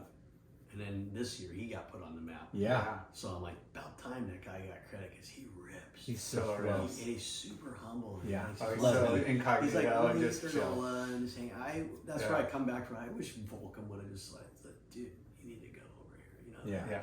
My spirit is always there I'm like a brand connoisseur. Yeah. And I just want to be part of the family, and I embrace what I love. Yeah, you like the team. And I love surfing. I love the ocean. Yeah. And I want it to be there for my daughter's grandchildren, which are their children, my grandchildren. I have 5 grandchildren right now. What? And I have 3 daughters. One daughter still hasn't produced one, but she's gonna. She just got married. And my wife is super golden. And so to be together with her for 22 years and have all my daughters and all, it's cool. So Yeah. I'm building my dream to Yeah. still stay part of the ocean, and I That's want to it. keep it cool. And I've got a lot of photos that you guys know of, but if you can help me by spreading good cheer. Yeah. I know you're both salespeople, and if you want me to make stuff for you to give out and help out, Yeah. I would like to welcome you aboard somehow, some way. But Good. Yeah. I'm happy to be in your presence. It really means a lot because I haven't seen you in 30 years. Yeah. It's been a long freaking if time. not longer. Yeah. And you, I bumped perfect. into probably in like at least 7 or 8 years. Yeah. It's been a while. And every time I see you, it's just a quick, how you doing? Yeah. But to be able to spend this kind of quality time, Yeah. I'm very I blessed. think you're in and your very S class maybe, or cruising. Yeah, High five. That's all I've done now. Now I'm in a little tiny Jeep, and I love it because it's like I got shit for driving German cars, but the end result is I love luxury. So instead of me having to put it under my seat and sit in it, which is nothing wrong with it. No. I would rather utilize the monies to do something that's going to be better for one, our environment, two, for our movement of our youth, and three, to have my own brand. And that's what I'm praying that will connect with the Epic. universe. Well, congrats. And, you Thank know, you. it's been obviously a emotional, bumpy, successful down, amazing, but that's life, right? Yeah. Like, you know, life. I never got arrested to go to jail for a drug issue, and I'm proud of that. I don't have any. No, I mean, not so much with this guy. I got arrested once, bro. well, for speeding. Drunk in public. Oh, well, I was having a good time. Lyndon, stay here. ASR. Lyndon, stay here. I'm gonna go back. shit. I'll come back, and he's handcuffed. I'm like, I just turn went around for a pee. Turn around. He's arrested. What the what? Dude. Never again. You're not cutting that out either. Never again. Yeah. Yeah. Long Beach area. Yeah. Well, Mark, McNugget, McNaught, Sea Oceans, thanks for sharing.